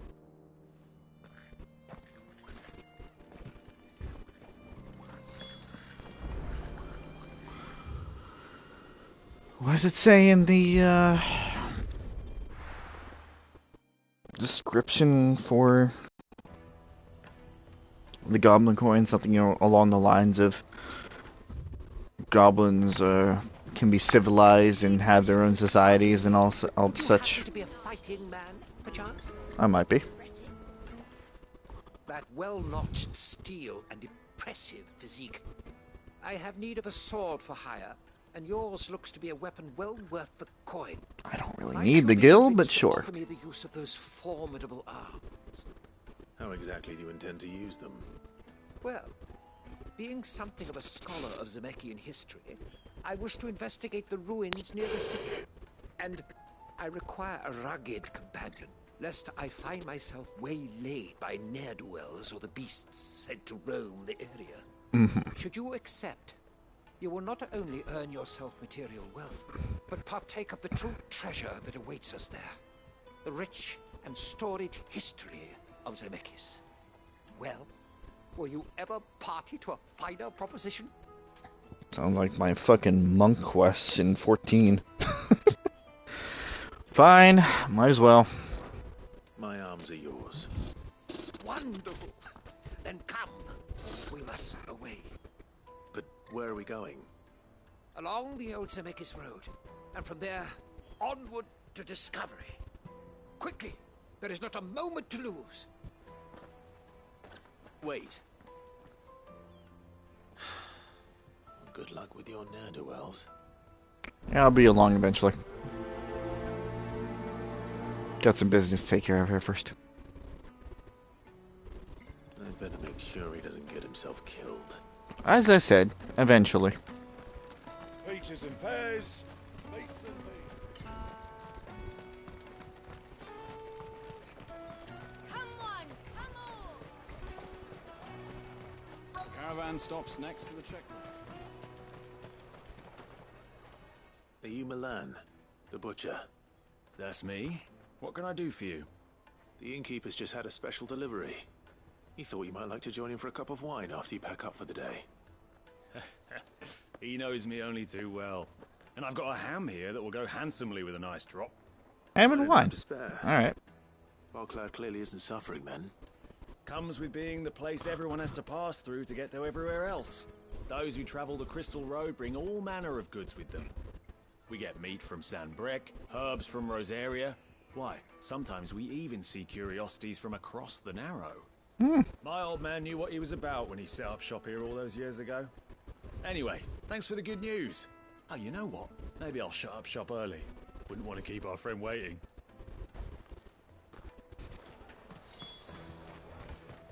You won't find anything of this quality in Twinside. And now the guard. Hello. I'm looking for Bolek. I was told he'd be guarding the gate. Well, you found him. You're not here to enlist, I take it? I could easily, but no. He's just taken delivery of a rare vintage, a Gotan 66. He thought you might like a cup. I've never said no to a goat hand. I'm not about to start now. Thanks for letting me know. You must be a busy man. The market would be flooded with refugees if we weren't here to stem the flow. Oh, my heart goes out to them, all right, but we've got our orders. No papers, no passage. Plenty try to slip past us nonetheless. And every now and then, one of them's foolish enough to try and force their way through. And when they do, well, things can get nasty. You know what? That wine's sounding better by the moment. I'm sure as a guard. Hold on. I wonder if the innkeeper might spare a cup of that wine.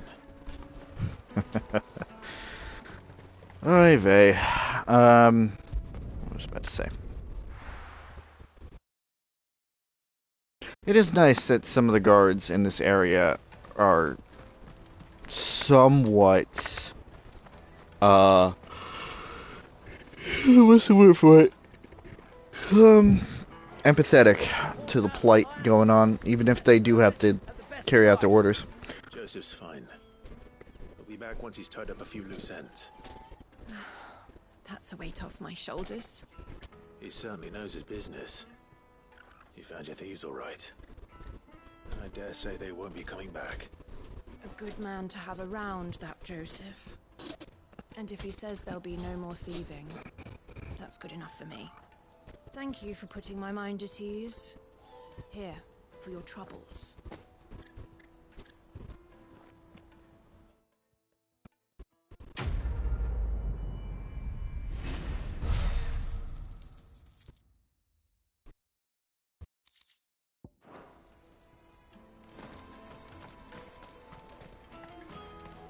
Oh, innkeeper. Hurry, man. I must leave. And how long have you been needing to leave for the Dominion there? Oh. Again.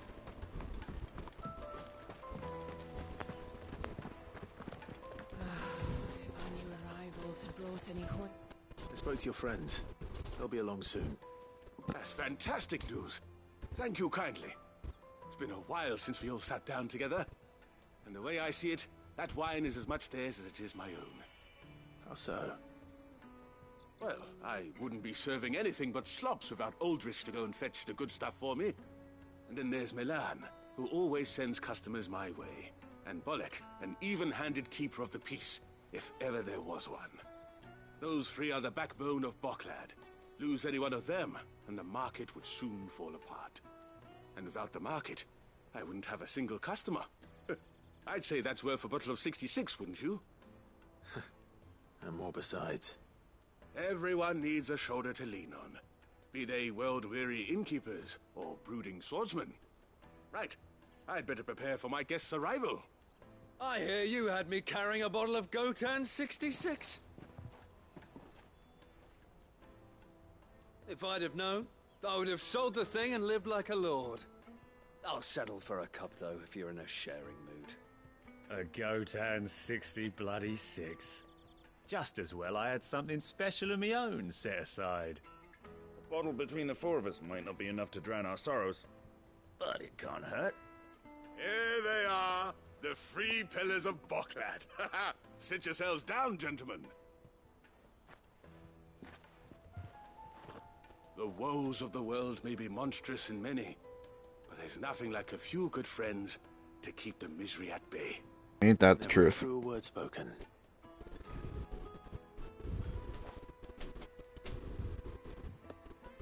Oh, look at that. They got a whole setup going on here.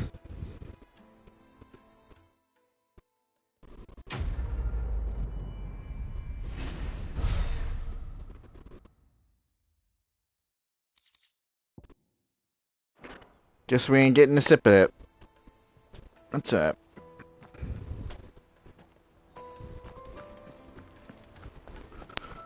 Alright. 2 down, 1 to go. Hurry, man. I must leave for the Dominion.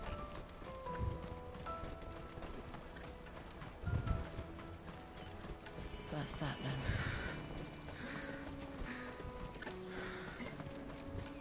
There are no crystals here.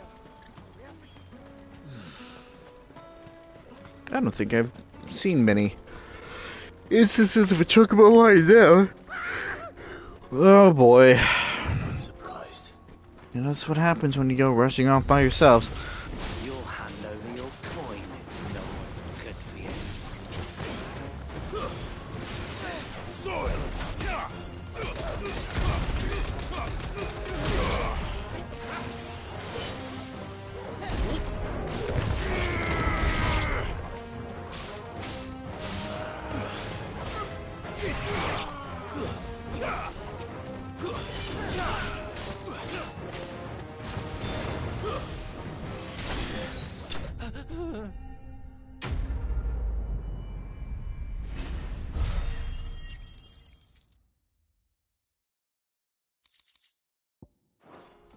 Now then. Are you hurt? Happily not, good sir. Thanks to your timely intervention. That's what happens when you run off on your own. We have arrived. Now, feast your eyes upon the marvel before us. Ruins, a relic of the fallen civilization. A sight so common that man is oft blinded to its wonder. Colossal vessels, dashed from the very heavens. Airships, we call them, with very little thought to what wonders such a word might describe. Oblige me if you would. Does anything strike you as peculiar about this particular specimen? Though we ourselves find fallen ruins to be nigh indestructible, whatever gouged the final sin from the rock cleaved clean through the structure you see before you. A tantalizing mystery, no doubt, but merely one of countless enigmas in which Zemeckis history is steeped. Come, good sir. Our expedition continues, and we still have much to learn. You agreed to this, Clive. Listen, I'm just as... I'll give him that. How did you get all the way over there? What are you doing, my man? Oi. pain in my fucking ass. Faster.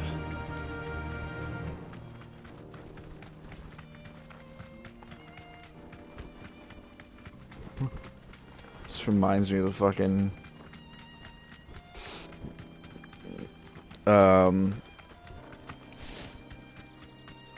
FNAF meme. Gregory, what the fuck are you doing? Oh. Alright then. Who's first?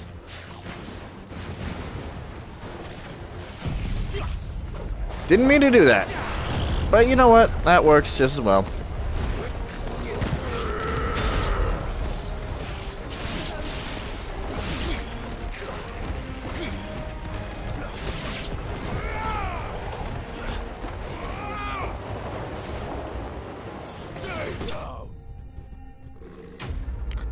That works just as well.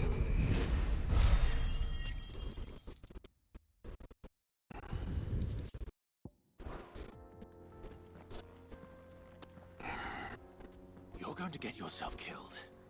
Oh, that would not do. That would not do at all. Then maybe stop running off ahead of me. Majesty stretches out before us. Behold, the final sin in all its glory. As Moss tells us, a battle was fought here in ancient times. A battle of such ferocity that it tore a great crater in the very land upon which it was waged. In reaching for their holy sanctum, did man enrage the gods, and great was the vengeance that was rained down upon him. Alas, the full truth of the matter is lost to time, though I live in hope that I might see it discovered. But we must not dwell upon such things. There is more yet to see. Onward! History awaits!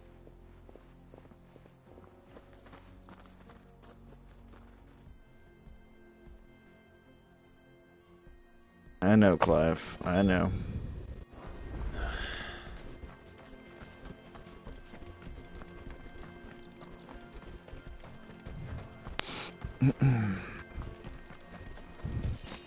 Poor man just wants somebody to listen to his lectures. It's a fucking field trip more than anything else. And screams in 5, 4, 3. Oh no. He's really got himself into trouble this time.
I got my groove back.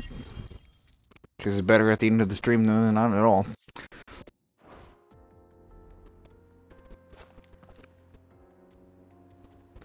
Still in one piece. It would seem so. Once more I am in your debt. And once more you impress me with your prowess. These were no ordinary foes, but ones we in the field call echoes. Though Moss the Chronicler concurs with the legends in attributing the fall of Zemeckis to a wrath wrought upon mankind by the gods, he offers little in the way of explanation. Could the ruins we see before us here, in all their elaborate beauty, perhaps suggest an answer? Could the construction of such miraculous edifices have been considered an encroachment upon the province of the divine. Alas, all is mere speculation. But one day, perhaps, I will learn the truth. Not if you keep running headfirst into trouble. You are right, of course. And not only have you plucked me repeatedly from the jaws of death, you have proven yourself a willing audience to my ramblings. Glad to help, but didn't you say you came here to investigate something? I fear I may have rather overstated the case on that front. In truth, a captive ear was all I really desired. You see, even my fellow scholars have grown somewhat weary of my musings of late. And so I came upon the idea of purchasing a companion. A captive audience, if you will. That's what this was all about. I am afraid so. And now, my good man, it is high time we returned whence we came. Fine. Just don't go running off this time.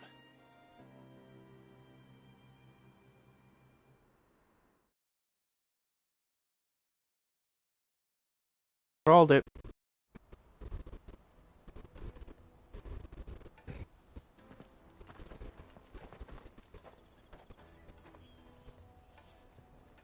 And so ends a delightful day. Here, your reward for humoring my selfish whims, plus a little extra for the trouble I have put you to.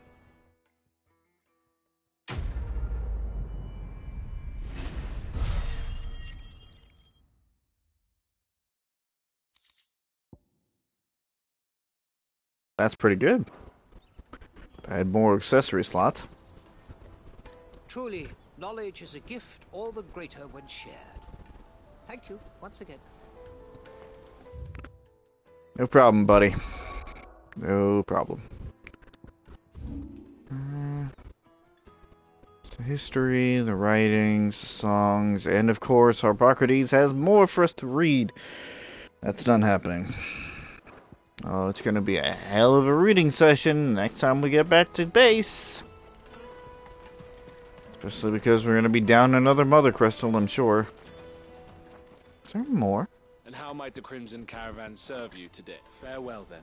I was under the impression that they would be checked off. Oh well.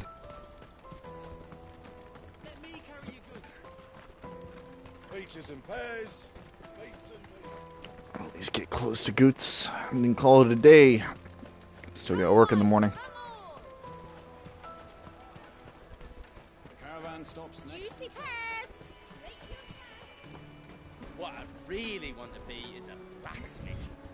You gonna do an apprenticeship or something then? Kinda already is, if I'm understanding his arrangement with Blackthorn correctly. But, as I said, I was gonna wrap things up for today. Made some real progress, and we got to learn a little bit more about how Sid was kind of affecting the hideout as a whole. And we got one last flashback of the good old man. I don't know when I'm going to be able to stream this next. There's a possibility I might be able to sneak one in on Sunday. That really depends on when I get back. Which also depends on if I decide I want to go to dinner with everybody. Which I might. I don't know. But hopefully we'll be back to this soon enough. Trying to think. Tomorrow, this will be out on Friday. So Thursday, tomorrow, I'm going to be doing some more Baldur's Gate with PJ and Suzie over on the YouTube channel. Friday, the day that this is probably going to come out, if I can remember to put it out. Hopefully, we'll be getting Fire Emblem 3 Houses up and running again. More of the Blue Lions route. Saturday, over on Chris' channel. Hopefully we'll be doing some more Pokemon Violet. And then Monday, if, you know, there's not another stream of this on Sunday, Monday should be the start of the next Monday slot stream over on the YouTube channel. Chris and I will be beginning Bayonetta which is going to be very interesting. But that is all we have planned for right now. If you were just here for Final Fantasy 16, I will see you guys here for the next stream. Otherwise, I will see you guys over on the YouTube channel for some more of this wacky old content. But that is it. Didn't mean to do that. But that is it for today. So, thank you guys for watching, and see you guys later.